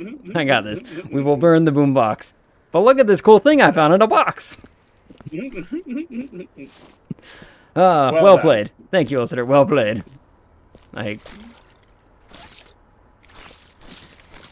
I'm absolutely gonna accidentally tip over this. Okay, I did not accidentally knock over this water. Thank God for that. Whoop. I have to give you credit for that one. Thank you. I appreciate it. And the resurrection is complete. With God, do not worry. The boombox. This is the resurrection story of the boombox. Praise be the mighty blue box, for it has, you know, brought back our Lord and Savior, the Almighty Boombox. Praise be. Praise be. May the Phoenix rise again. Yes. Oh, we can name it that. Oh. It could be wonderful. Huh. Alright, Waves got a big old paragraph. Okay, I set the game to all ultra, ray tracing off. I think you could too. This runs so much better than the security breach that I think it's not even fair to compare the two on any way whatsoever in terms of performance. I think I can crank it a little, yeah. So on Friday we're gonna play around with some stuff. Getting over 200 frames per second and absolutely none of the never-ending stuttering that security breach suffered from. That's good. Praise be the sacred fire, which shall cleanse our sins and polka doom. Now, wait just a minute here. This sounds like heresy. By the Emperor. I've been really into those memes. Have you seen the 40k memes of that? No. You know much about the 40k universe or lore and whatnot? A bit. Yeah, there's a there's memes running around where people will do that. They see something they don't like, they'll just, it's a picture of a space marine just being like, you know, hello citizens, I hope there's no heresy going on, and then just like pauses, like, by the Emperor, because they're reacting to something they see that is heretical, and it's wonderful, and I'm just like, see, this is good meme. Nice. Okay, I see. Oh, yeah. Okay, thank you. I'm glad that one was still clean enough to get one more go here. Swab out of it. Yeah. Oh, there's a lot of stuff down here. This one's messy. Okay. All right. Well, tapped out that mop. Yeah. Let's go. And then is it Yo, what up, yellow Milo? for What up, Milo? barrels? Keeps me out of your other account. Why did it kick you out of your other account? What's going on? Wait, what? What was that? Is it yellow square for barrels? Yes. Okay. Give me the bucket. Milo, how are you doing? Why would... Bleh. Let me start talking again from the beginning, because I think I flubbed that one up pretty awfully. Why did Twitch drop your other account? Or why did it get rid of a different account? I am curious. I know that that's happened a lot with a lot of our international viewers. Like, I've been told by lots of people that Twitch will sometimes just be like, nah, we're not really super happy with foreign accounts for some ungodly reason, which is weird. So, welcome back, Soka Root. Zesting lemons time. Soka, I don't know if I ever got this answered or not. Do you have a cookie cutter of a bat? Can we make lemon bats instead of bars? Still no friends playing with you? I got my friend Eli from the floor crew I'm here. playing with me today. He's never played this game before, and I like to think that he's having a good time experiencing this game for the first time. Yeah. I do get, like, glitches where I'm, like, spilling water or kicking crates over. But other than that, it's going Oh, yeah. It is a very, I'm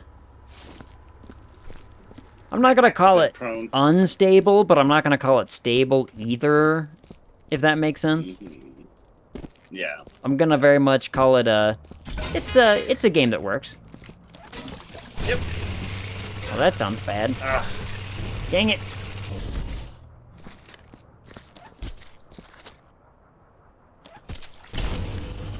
There we go. Alright, you're coming with me, box. Imagine this game when we get like 8 unruly people all trying to do their own things all at the same time. That is when this game gets hectic. Because then all of a sudden, everything goes mad. How many people can Where's play the this? kitty cam? Let's turn the cat back on. Whoop. There's the cat. So the cat was, like, not hanging out with us for a while, and then she's slowly made her way back to coming and hanging out, so I think she'd hop back up somewhere around, like, 20 minutes ago, 30 minutes ago. I heard her get up in her bed. She's been kind of hanging out with me all day, because I've been awake all day, with a few minor exceptions. Yay, kitty. Yes. The developers are rebuilding the game in Unreal Engine 5. Wait, really? Oh, that's going to be fun. Hey. That could be a time. Is that the VR capable one? Is that what he's saying there? Ooh, can they make it VR? This game in VR would be a lot of fun. Yes. Walking around and cleaning up stuff. Mm-hmm.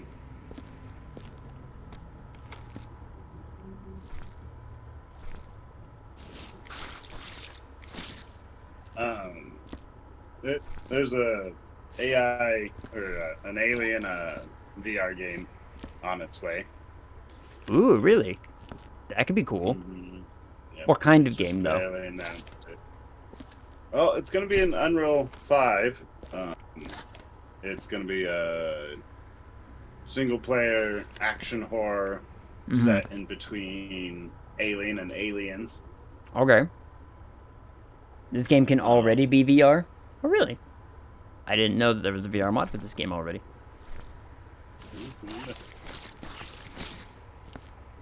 I think this is just trash. What is it? I don't know, it's like a hair curler, maybe? Maybe it's a flare? Oh, I think it's a flare. Generally speaking, you know what? Take a gamble. Throw it in the burner. Why the hell not? I found a lantern? If it explodes, we learn something. Yeah. If it doesn't explode, we're fine. Everything's fine.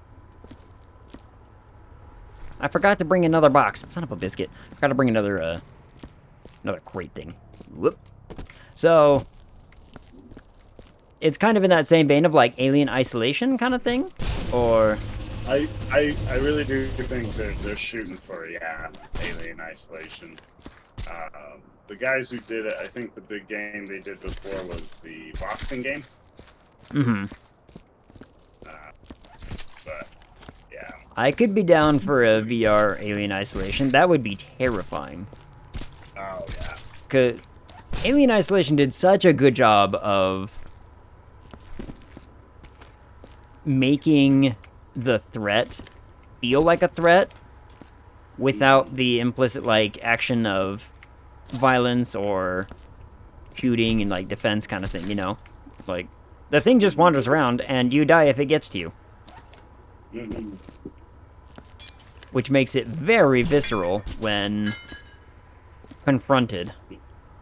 Mm-hmm. Suddenly you're like, oh, that thing's gonna murder my ass.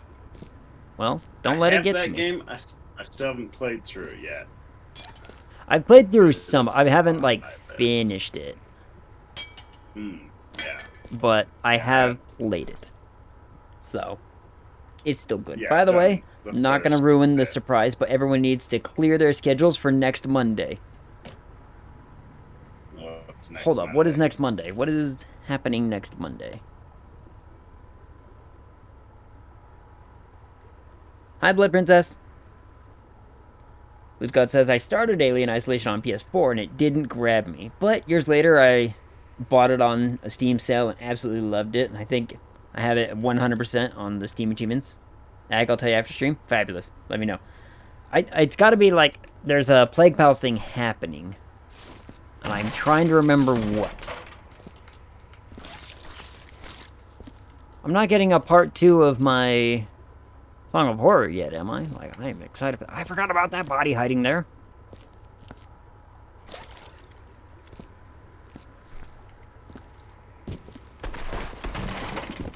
Oh, I forgot about that body hiding up there. How did I miss that this whole time?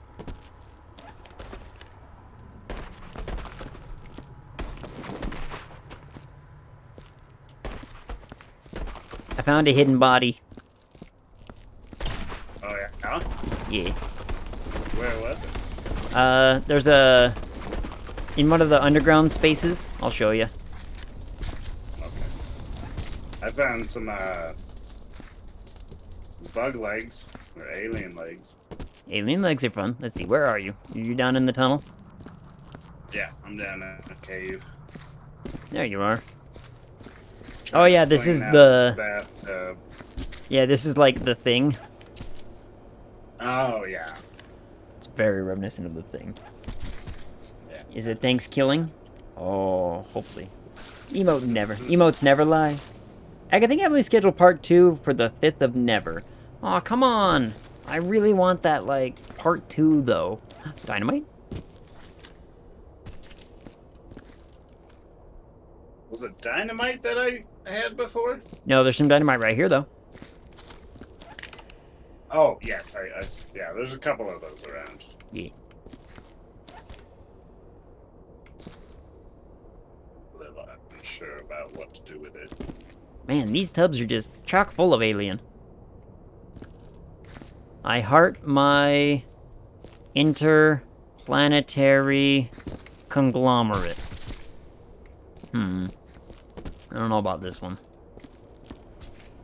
And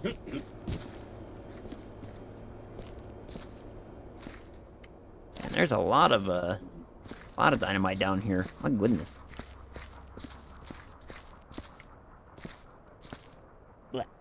What are you playing? Milo, this is a game called Viscera Cleanup Detail, where our job is, according to the story, there's basically like something happened in this little zone, and our job is to come and clean it all up.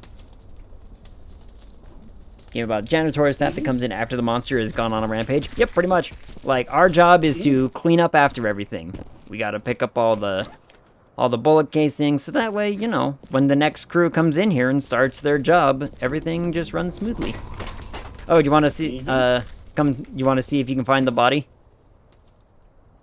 No. We'll play hide and seek with the body. So it's down in that room.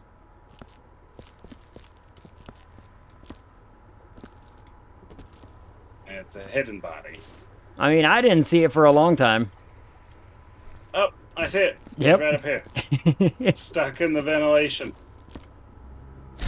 And, oh, he's impaled up there with a... I see. With the alien spike. Very nice. Yep. I didn't catch it for a long time. Then all of a sudden I look up and I'm like, oh! Hi there. Hey, buddy. How you doing? What's up, Esper? You woke up? You get rolling around? Oh, look. I've been impaled. Yeah, that dude's perched up there like, I bet you're wondering how I got here. Alien has quite the impressive spike. Ilcitor. Oh, my. On the alien theme, did you ever play Aliens Fireteam Elite? We have.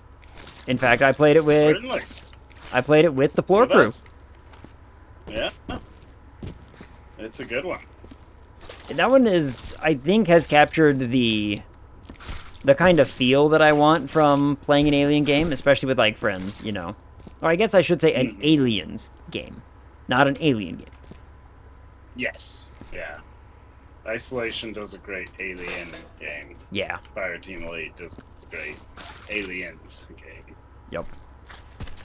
Because there is the difference. I mean, every iteration of the Alien franchise has kind of tried to do something new with it, which I think is a good call and a bad call at the same time. Because I think the only one who really got away with it are the OG first and second one. Which actually is why I think that the Predator franchise, which is also one of my absolute favorite sci-fi action franchises of all time,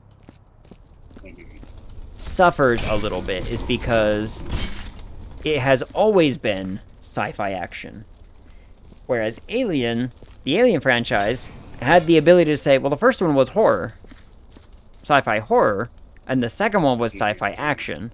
And then they've kind of been able to blend both of those together all at the same time from henceforth.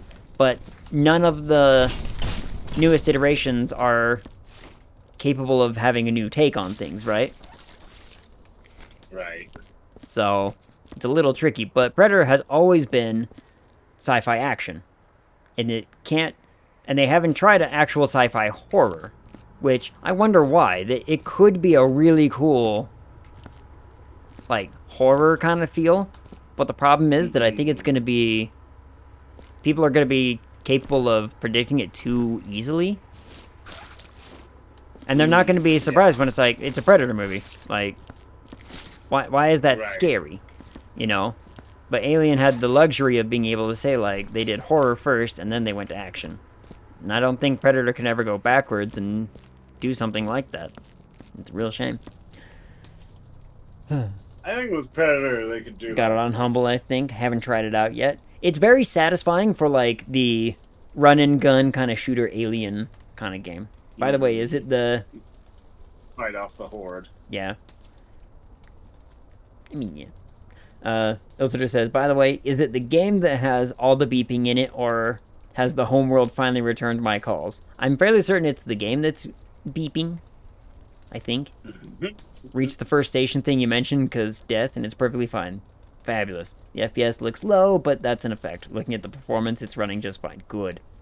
Are you going to play with friends again sometime? I mean, technically I am kind of right now. So, to make, like, uber super clarify kind of thing, I guess I should say this as a broad overall arcing thing for the channel.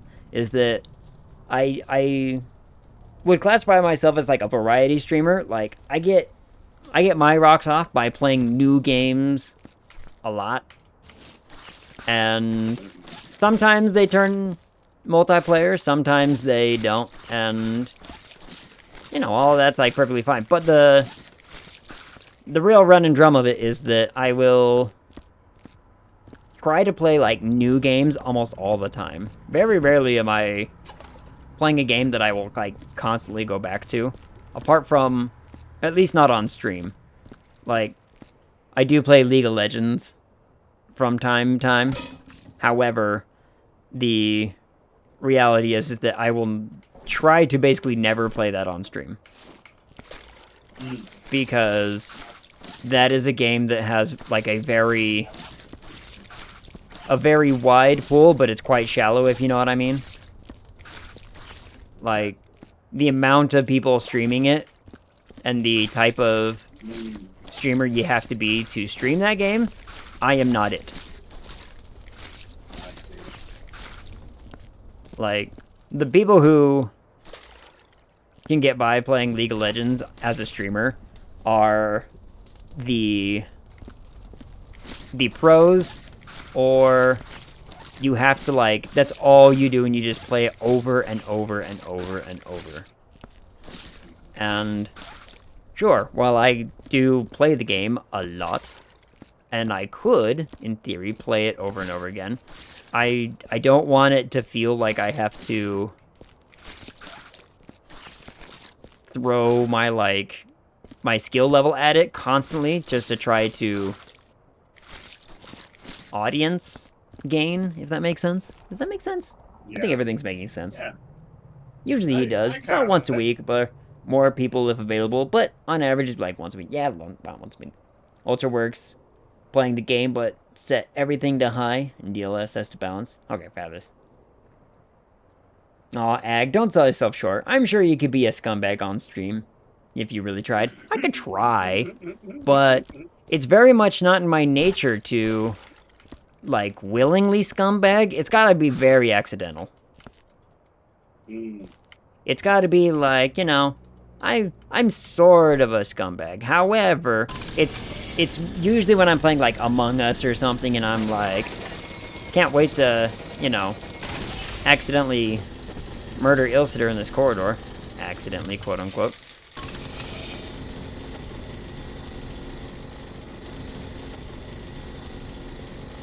I'm gonna take me a quick bio break. Okay. I will be back shortly. I will continue to clean. Yeah, I think I'm gonna come down here and start gathering more stuff, probably.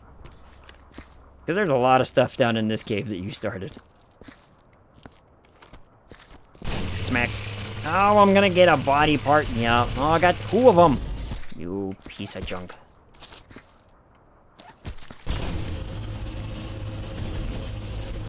Honestly, I just need a bin. A bin. Accidentally. Which, by the way, is why I enjoyed the Among Us video we filmed for Emily. Yes. That one was so much fun. Actually, just playing Among Us and playing those... I love social deduction games. So, the social deduction games, for me, are a blast. Because... And I know that they're not everyone's flavor, but I thoroughly enjoy playing games like, you know, Werewolf, Mafia, Among Us, stuff like that, and getting the chance to basically lie beyond all reason. We clean, we get us more lemon blitz. Well, Soka's making the lemon stuff right now, so hopefully we'll see how that goes. I don't know what it says about me, but I can get people to trust me the less I say. Is it the...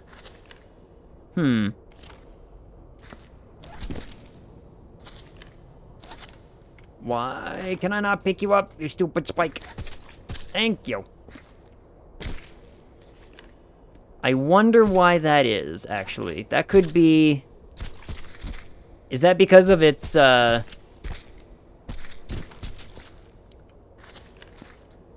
it's like call to authority, maybe?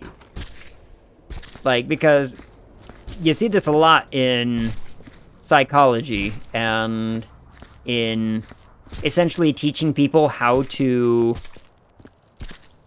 be better, like, public speakers, is that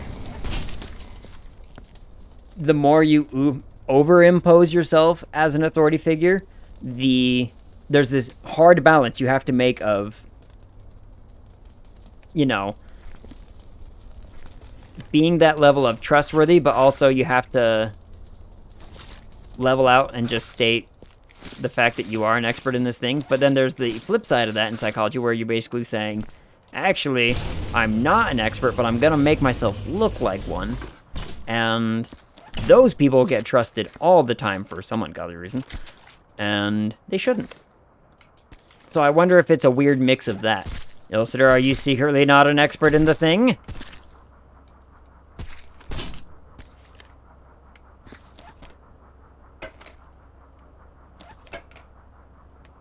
It's all been a secret. Cats' brains are small. I wonder if they ever forget their adult children or their kids and eventually just see them as another cat they share territory with. I'd like to hope so. Maybe if you listen to the boombox, you will learn all. This is true. Hush, heretic, let the dust consume your blasphemy. It's trying. Am I secretly not an expert in murder? Maybe. See? It's all working. So if you are secretly not an expert, then all of a sudden, all of the things that you were telling us you are expert in, we would trust you more because, you know, because you're not that thing, you see? It's just, it's, you know, psychological public speaking. Yeah, you kill baby cows by stealing their food. I don't want to steal their grass. I barely like taking care of the grass that I have. I hate landscaping. He's a teacher in Arizona. Of course he's not an expert. Ah.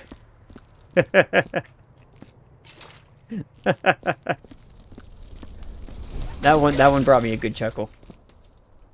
Okay, we've got hurtful, fair but hurtful. Yeah. That's one of those where it's like, alright, you win this round, however.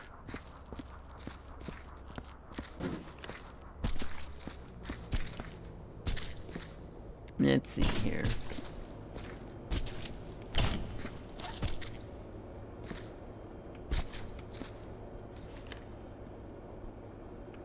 And into the box. Into the box you get. Into the box. There we go. Let's line that bad boy up. There we are. Whole bunch of flares down here. Ton of used flares. I think I cleaned out that one. So let's just,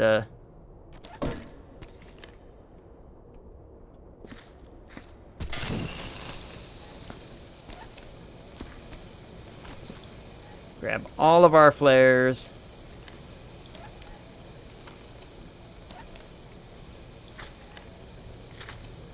Why can't I pick you up?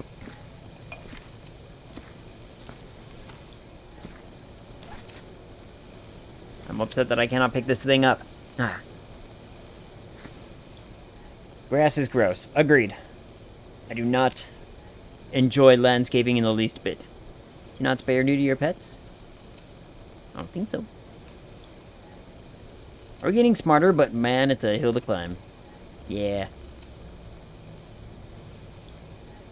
Are you an English teacher? No. I just consume their nutrition. Oh, that's in case of the animal ones. Got it, got it.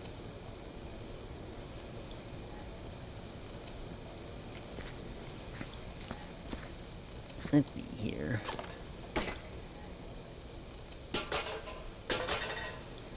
Knock it over. Yeah, there we go.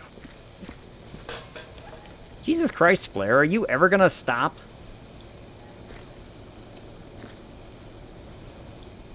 Oh, there we go. Aha! Okay, I forgot about this one. Dr. Richard Carpenter. Classic reference. Look at my kitty. What up, Ari?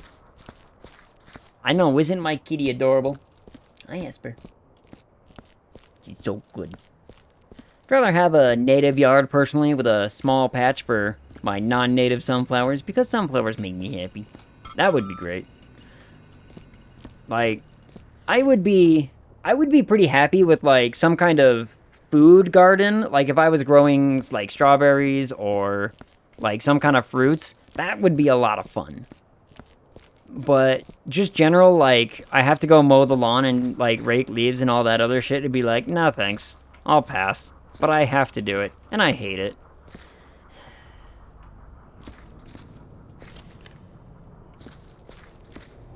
Hate landscaping.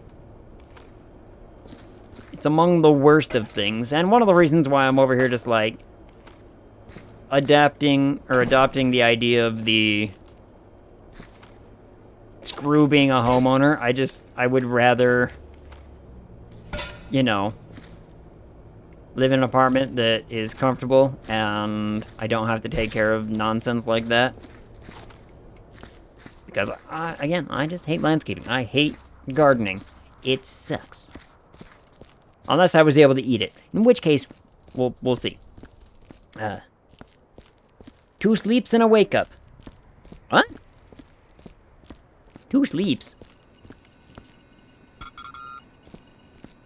You're just making fun of me because I haven't slept that much. I understand. I get it. I get it. I'm back. Welcome back. Bubber says, now I'm curious. Exactly. I'm okay with all my grass dying out to let the native plants take back over. I'd be all about it. Oh, 2 sleeps and awake until you get your... Oh, I remember seeing that. You getting puppy. You're getting a pupper. I think it's a pupper. It's a pupper, right? Ari's getting a dog. Hear me out, Egg. Condos and zero-lot homes exist. They do. And they're nice. They're kind of neat.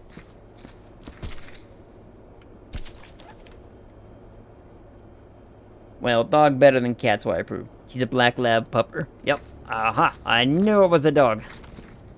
I remember seeing pictures and the whatnot and being like, aw, someone's getting a dog. I mean, dogs are great and all, but have you ever considered cat? They're both great. They are both pretty wonderful, not gonna lie. Oh, have you seen anime characters aren't meant to look like Westerners, but they're more meant to look like cats? Anime characters are? Uh-huh. Explain. Like if you compare them to anime characters to cats, like the facial structure works out more. So people who really like anime characters like cats. That's what they're drawn to. Okay, I could see it. R says, wait, who is talking? That's Eli. Eli. Yeah. The other one. I'm second Eli. Apparently. Though I don't know why second. We'll call him Eli A. So there's Eli and then Eli A. Well, there's Eli 1, and then there's Eli A. Oh, okay, I see. Does that make sense? So that way there's, you know... There is no first one, it's just that one. It's just a different classification system. Huh. Have I ever considered taking care of a creature that wants nothing to do with me, will ignore me, make me sick, and is only waiting for me to die before they take everything I am? No, I haven't had children. Well, good call, Listener, good call. That's funny. You had a Maine Coon cat? It's like, Maine Coons are giant. They're big and unruly. A Maine Coon, huh? Maine Coon cat? Yeah, they're like, That kind. they're larger cats just by nature, and they have like long hair, and Okay. they're super cool because they're big cats, and I love big cat. But by that same token, they're also a little bit more of a handful. Right.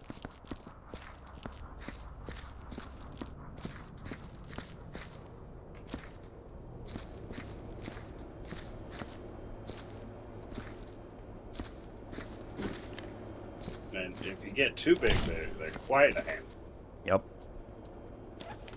Which, I personally would love to get myself another kitten at some point. But Yeah. I'm not in a place to be able to do that as of right now, which is a real shame. But one day. One day I will. One day it'll be fine. I met a 20-year-old cat just the other day. One eye. With one eye? Mm-hmm. One eye cat? Yeah. One-eyed old cat. Aw.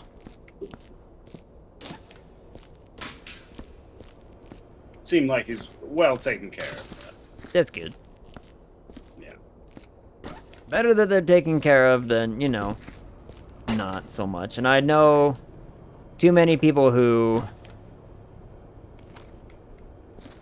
get pets for all the wrong reasons. Yeah. And it's like, and it's super sad. And moral of the story, stop giving your kids animals as like gifts.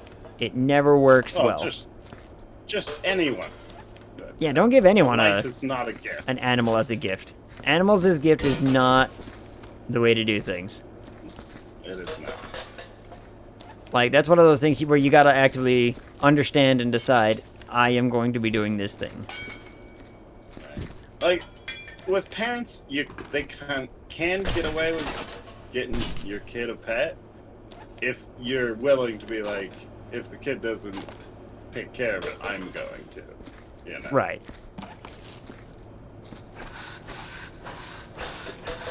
I think I That broke this works. tray, so I'm trying to unwedge it. Mm. I also think there's some alien bodies stuck in the floor here, so There. I'm trying to unwedge that too. I see. Yep, unwedge some alien. Oh my word. Keep spilling my bucket. It's driving me crazy.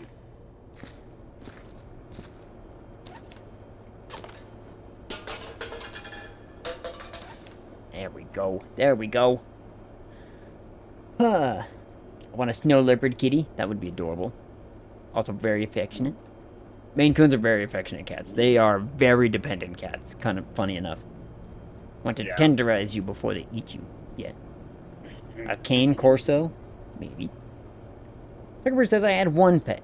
It died and I was good. Aw. It was a hamster and I just didn't take care of it well enough, so it died. Aw. From wet tail and didn't need a subject for another animal. Yeah. There's definitely that involvement too, where it's like you have to kind of be in that state of mind of preparedness to take care of the thing. And I know a lot of people who aren't at that yet. Man, can stuff stop falling out of my out of my bin I've here. spilled so many buckets trying to get them down into that room. Yeah, I feel like I'm dropping stuff on the way, like, constantly. Mm-hmm. I think I had flares in there, and they're on fire now. Okay.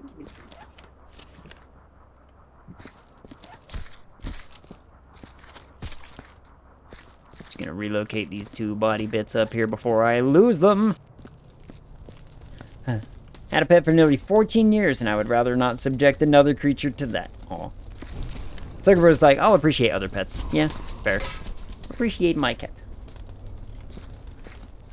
But the problem, so, when I get more cat, when I inevitably get myself a couple more kittens, I will absolutely be having to get a couple at a time. We're talking like, I need 2 or 3 cats at a time. Because I feel bad for Esper in the sense that she doesn't necessarily get to have another cat around, which, you know, makes her, like, not dependent on human interaction, but it makes her more reliant on people to be her source of companionship and entertainment and whatnot, you know. And that's not always fair. Right. But sometimes there's animals, and that seems to be what they prefer. Right.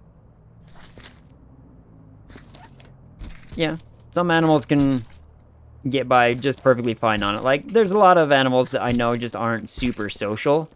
Like, my first cat was one of those where he was like, he was happy with having, you know, just people around.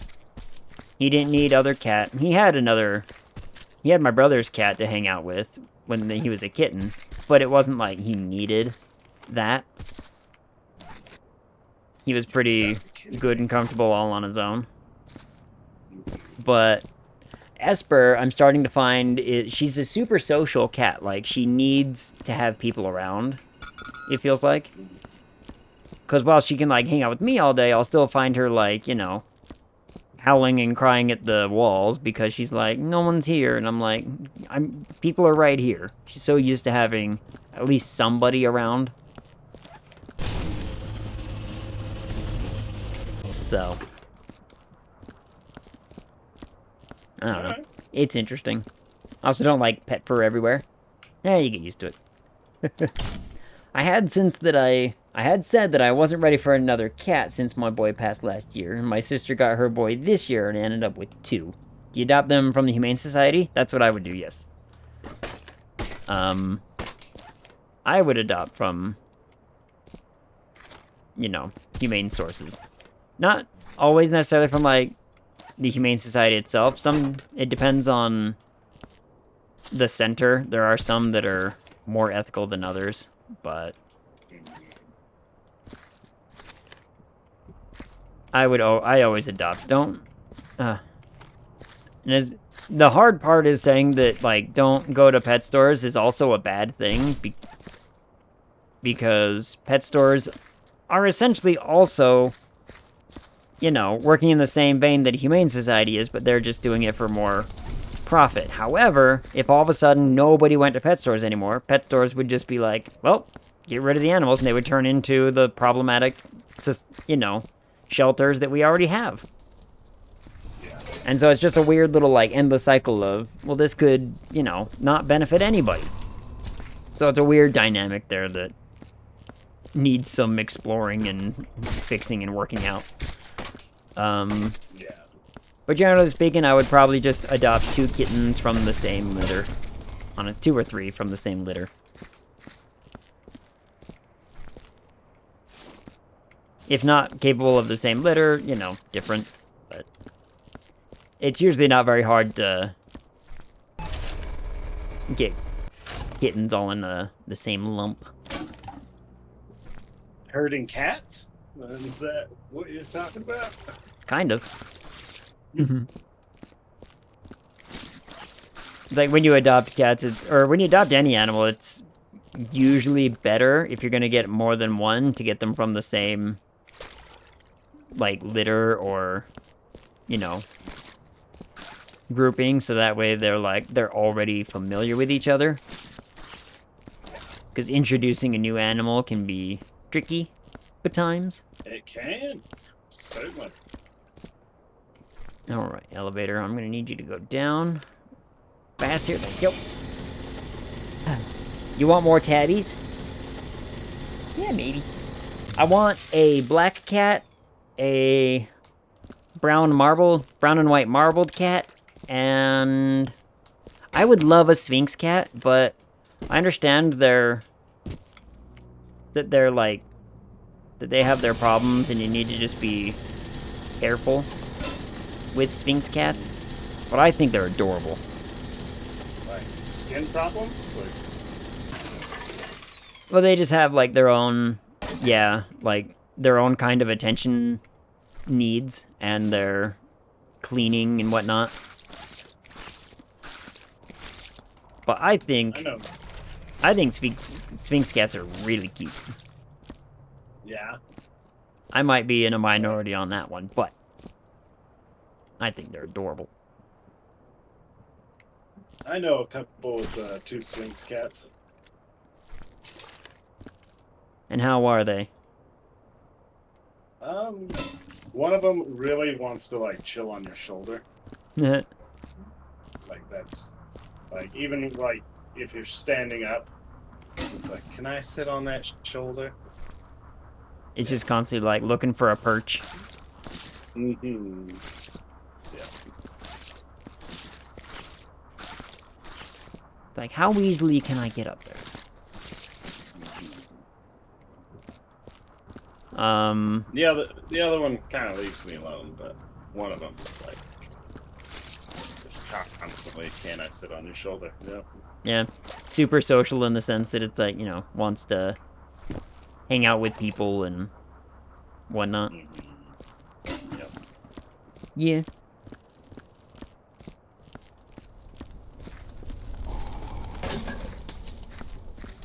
Man, why do they gotta space everything so far apart sometimes, don't they? We are putting this down here. At some point, I would love a muted calico. That could be cute.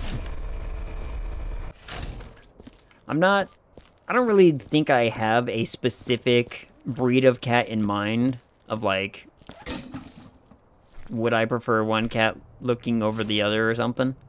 Generally speaking, I'm just like, cat is a cat, and a cat is fine. So, I guess for me, I've never thought of like, oh, I want this kind of cat or that kind of cat.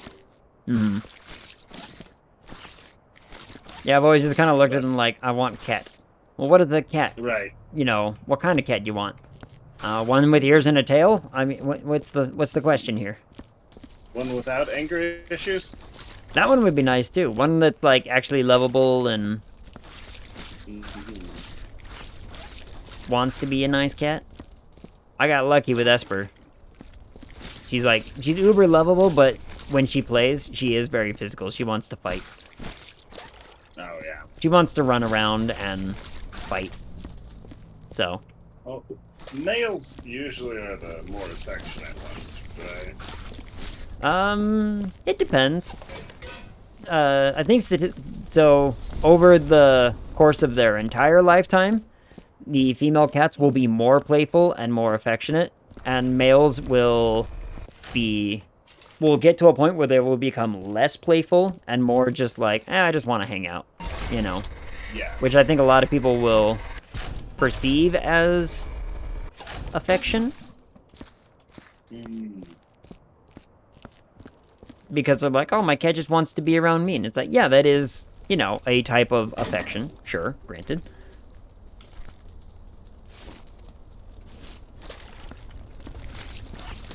But I think it's more like as the adult cats, or as the male cats get older, they get lazier. I think female cats still have energy to do things. The female cats are usually Desire. more... they like to play more because they'll have the instinct of still wanting to, like, take care of things. And the way that an animal, like, you know, a predator-type animal takes care of things is it constantly trains or hunts and, you know, keeps its wits about it.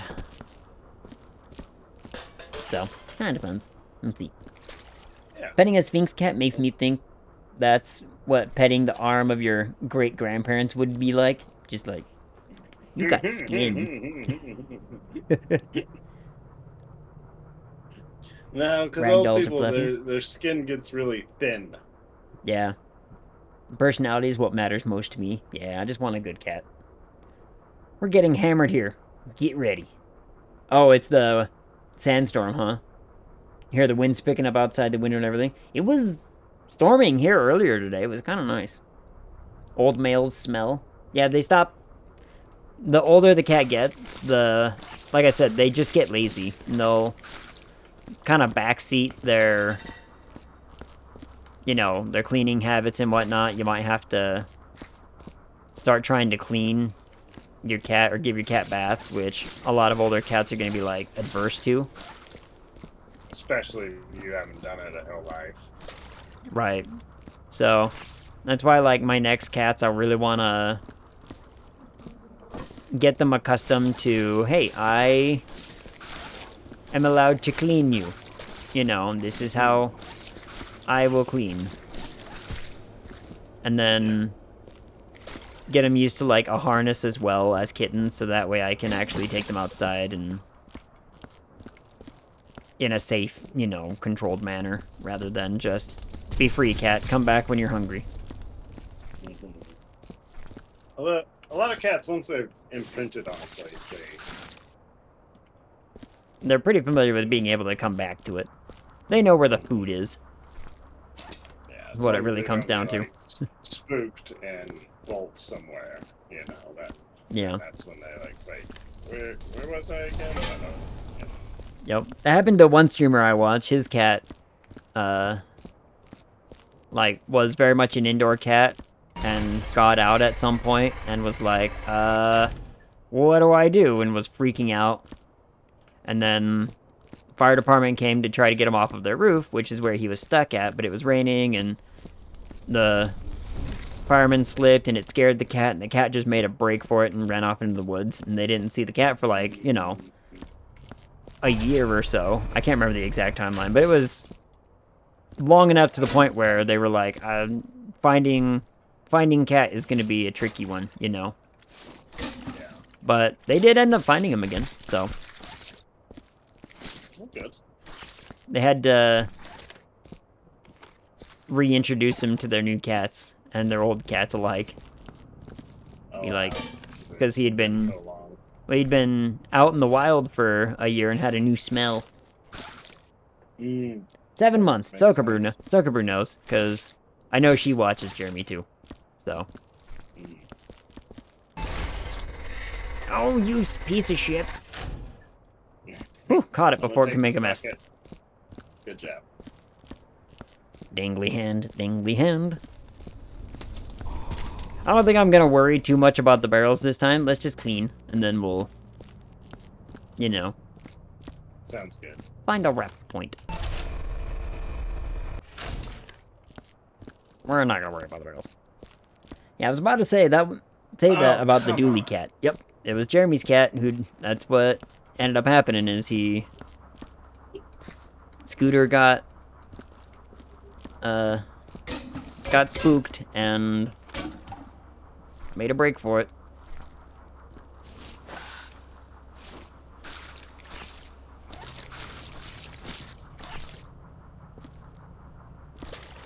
But luckily, they had him chipped, so when the cat did get found, they were able to be like, hey, read the chip and, you know, find out where it goes, and... Okay. The chips are nice. Mm-hmm.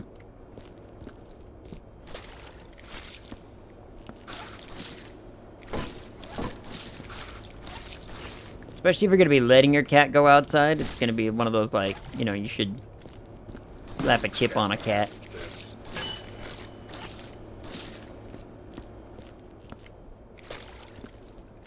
Man, this little cave is really bloody.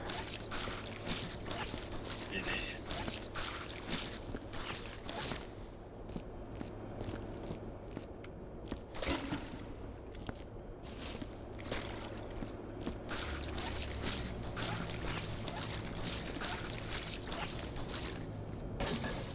I guess.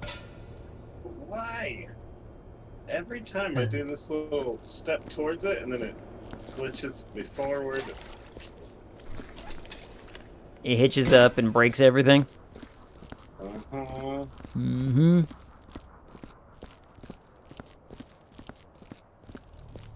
It's the worst. Driving me crazy. Grab another mop bucket. Your cave? Not to, you know, make a Zeal joke while he's not here, but, you know, are you my cave? Are you my shed?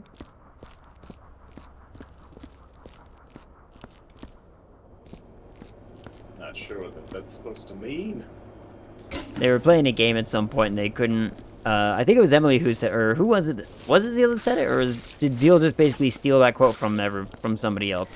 But he's basically like, I think they were playing 7 days, and at some point someone got lost and came back and was like, "Are you my shed?"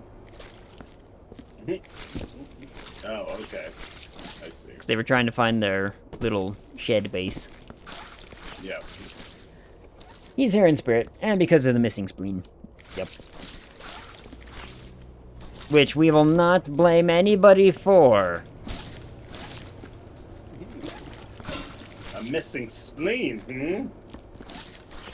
Is it really missing, or was it just, like, misappropriated and misplaced? There's a difference. And I like to think that the difference speaks volumes.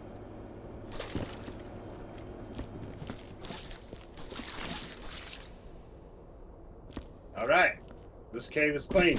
Fabulous. Alright, now there is... Oop. I think that's just a mug. I think that's okay. Oop. We got a couple spots.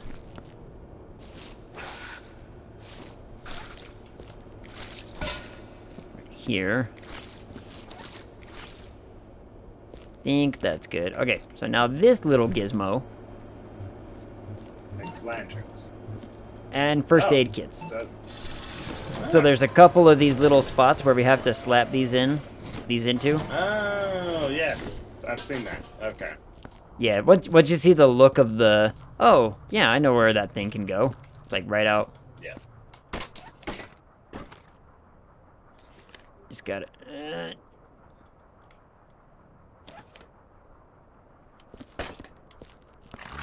There it goes. Then you close it up and away it goes.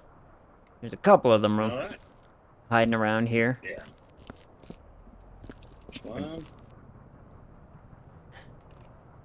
Yeah, Zeal couldn't find the marker I shared with everyone. Yeah.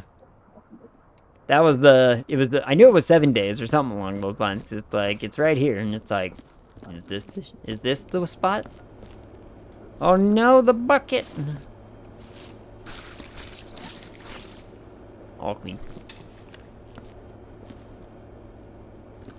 You just gotta take this bucket up and trash it. There we go. I did it. Yeah, they take a little finagling, but they're not the worst. Hey, it didn't close. Oh, I'm like... using it? Whatever. Then I think there's just this last one down here. Of the medical thing. Oh, wait. There it goes. Huh. When you're holding an object, if you close it once, it will auto-orient itself upright. Yorp. Yeah.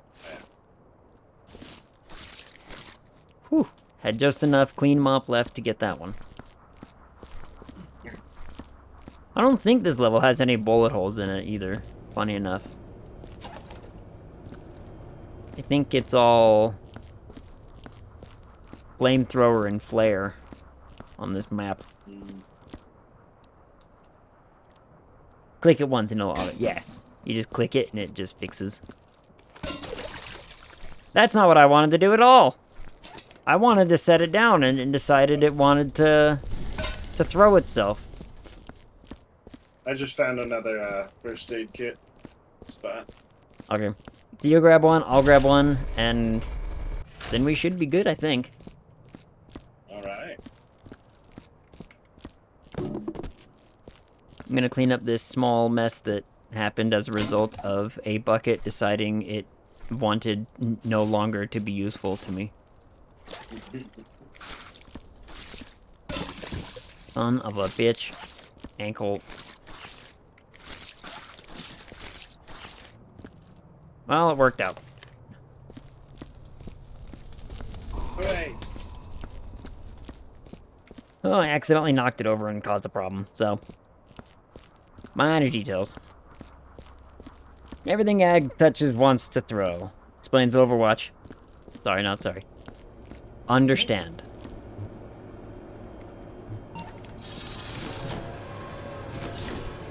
I do enjoy a good toss.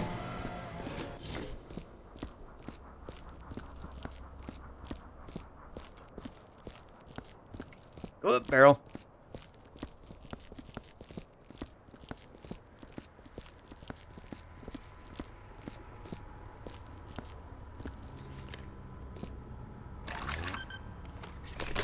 There we go. I think that's... As far as, like, just cleaning goes, I think that that's everything, so... We can just wrap it with that one. Alrighty, I'm gonna hit the button. Hit the button.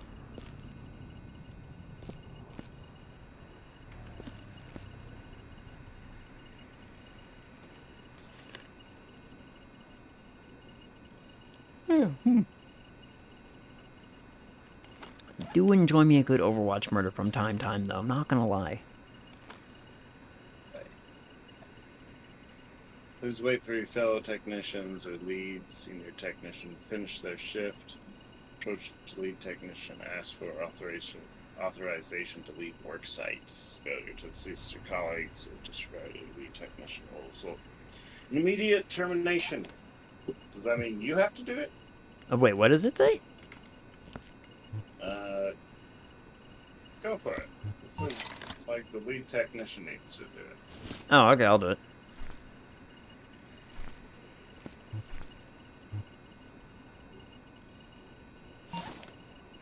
We're proud of our performance. We are confident that everything will be fine. Demoted. Son of a bitch.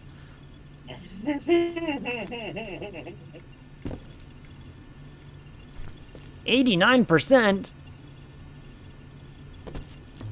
That's great. Yeah, that's still an A-. What's wrong here?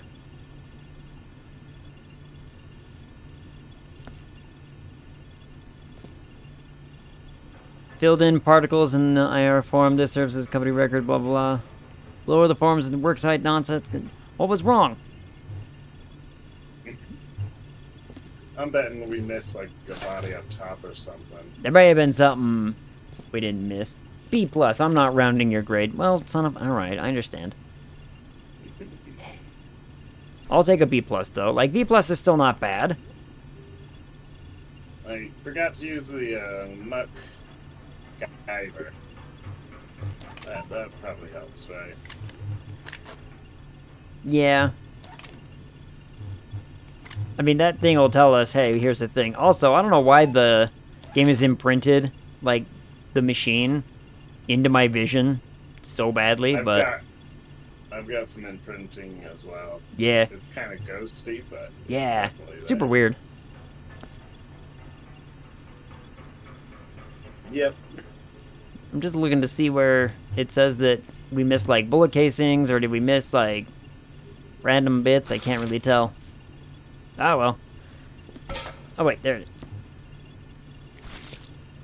Nope, that's not a button. Okay, never mind, I lied about all of it. I lied about everything. It's all trash, but whatever. This was fun. Thanks for hanging out and playing game, though. Yeah.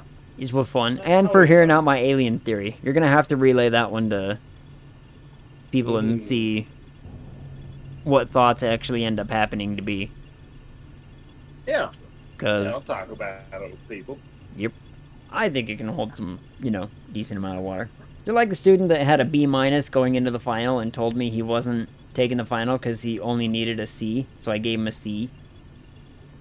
No, not quite. I had a teacher who was like that, who was very much one of those, like, if you're not here to actually learn something, just tell me, I'll give you a grade, and I'll then get out of my sight kind of thing. And I've only ever seen one person take her up on that. It was kind of weird. Did people with OCD like myself that play this game, a B plus is awful. I mean, that's why I got demoted, right? So, let's be honest. I understand. I get it. But we are also on a bit of a time crunch. So, Yeah. Joe, thanks for coming and hanging out. Do you want to quick give your spiel and I'll get your links into chat? This is Eli. Yeah. Me, Joe, and Aaron are the floor, a podcast. Did I not say Nerd Eli? podcast. You said Joe. Oh, damn it. I was thinking of, like, all of it and trying to... I cut off my sentence where I was telling you, like, you're going to have to tell Joe my theory and whatnot. So I had, like, right. Joe on my brain. No worries, dude. Forgive me, I've been up for 30 hours. Yes. Yeah, no worries. I'm not mad. No worries. But yeah, we're the floor, fantasy and lore from the ground up. Talk about books, movies, games, stories, comic books, you know. Right now we are going through The Witcher and kind of walking through Witcher Season 3 and going through the lore and things in there and the differences that we have, like, in the books and the games. Which the rest of the season drops tomorrow. Oh, does it? Yep. 27th, they said. So, rest of the season should be out tomorrow. Nice. Well, I'm the know-nothing, so as we walk through the episodes, I watch them afterwards, so that I can stay ignorant and ask all the dumb questions that need to be asked for other people who don't really know what's going on. Yeah. And we'll be covering Dune here, although I might push that back because I think the strike is going to end up pushing Dune back to next year. Oh, because of the movie and whatnot? So, yeah. Stuff? Yeah, probably. They've been scheduled for November 3rd, but we're starting to hear, certain things are starting to get pushed back. And so, yep. We'll see, Blood printed 30 hours. Good God. Yeah, it's mostly my fault. I did it. Mostly your fault. Mostly my fault. I will take credit as being the reason for my own downfall more often than not. So, it's fine. It's fine.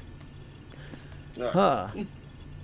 Well, yeah, thanks for coming to play games. I'm gonna go talk to the chat and we're gonna raid out. Enjoy your raiding, everybody. Good night, Eli. We talk to you. Good night, dude. Bye. Bye. Well, alright, chat. Let's talk for a second. Hi, Cat. Now you decide to leave? Now you're leaving? Now you're being a weirdo? Come on. Blah. Did you get to Sun and Moon? I did. I believe that they already said Dune 2 is 2024 for sure. Interesting. But, Princess, I will relay the message, I promise. Will there murder? Maybe. Let's find our rateable. We have options. We've got Remnant, Diablo, or Dark Souls 3. What are people thinking? What are you people feeling? Let's get a gauge and a estimation. I'm thinking, I don't know if there's murdering going on tonight. If they're murdering right now, I'll probably join. I mean, I don't see why I would not go join if they're murdering. Did you watch the Brady Bunch when it aired? When it aired? Damn. Deep throat. Alright, I got one vote for Dark Souls. Play Banjo-Kazooie. Oh. I got one vote for probably Diablo. I think Blood Princess is looking at Maddie. What with the emotes and all. Or we just, we take the box down. So I got a Dark Souls, I got a thing. I'm down for anyone. Let's do who did I raid last time?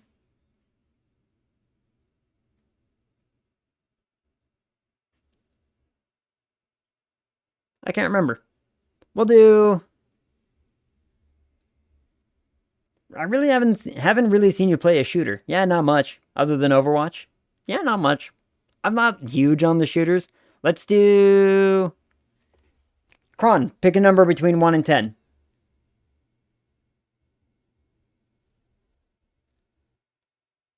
7. Okay, Maddie it is.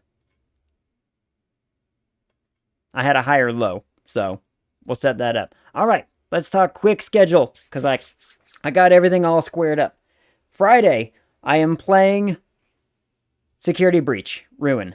I'm making it happen. I have fixed it. Everything should work great. We're going to recording. We're going to be doing some fun content. It's going to be fun. It's all fixed, I swear. Followed by next Tuesday, I'm going to be playing Dave the Diver because it actually looks like a fun game and like it falls very much in theme with what I was doing before. So, stuff like that. Thanks everyone for coming and hanging out. We got Quest Find for the follow earlier. Thank you so much for coming and hanging out. Milo again with the follow from 2.0 appreciates you. It's very fun. Yeah, it looks very fun because it looks like it's not just like one thing that you're doing. It looks like you're doing a whole bunch of stuff. So it actually makes it look like it's got quite a bit of gameplay going on. So that makes me happy because I like games with a lot of other things that I can do as well. Like, I'm not super picky on like the whole broad thing, but I like it when I can do a lot of different things. Anyway, so that's the plan. Everything should work out great. Friday is going to be so much better and easier than it was last time, and the timer's about to go off. So, thank you everyone. Until I see you again, talk to you.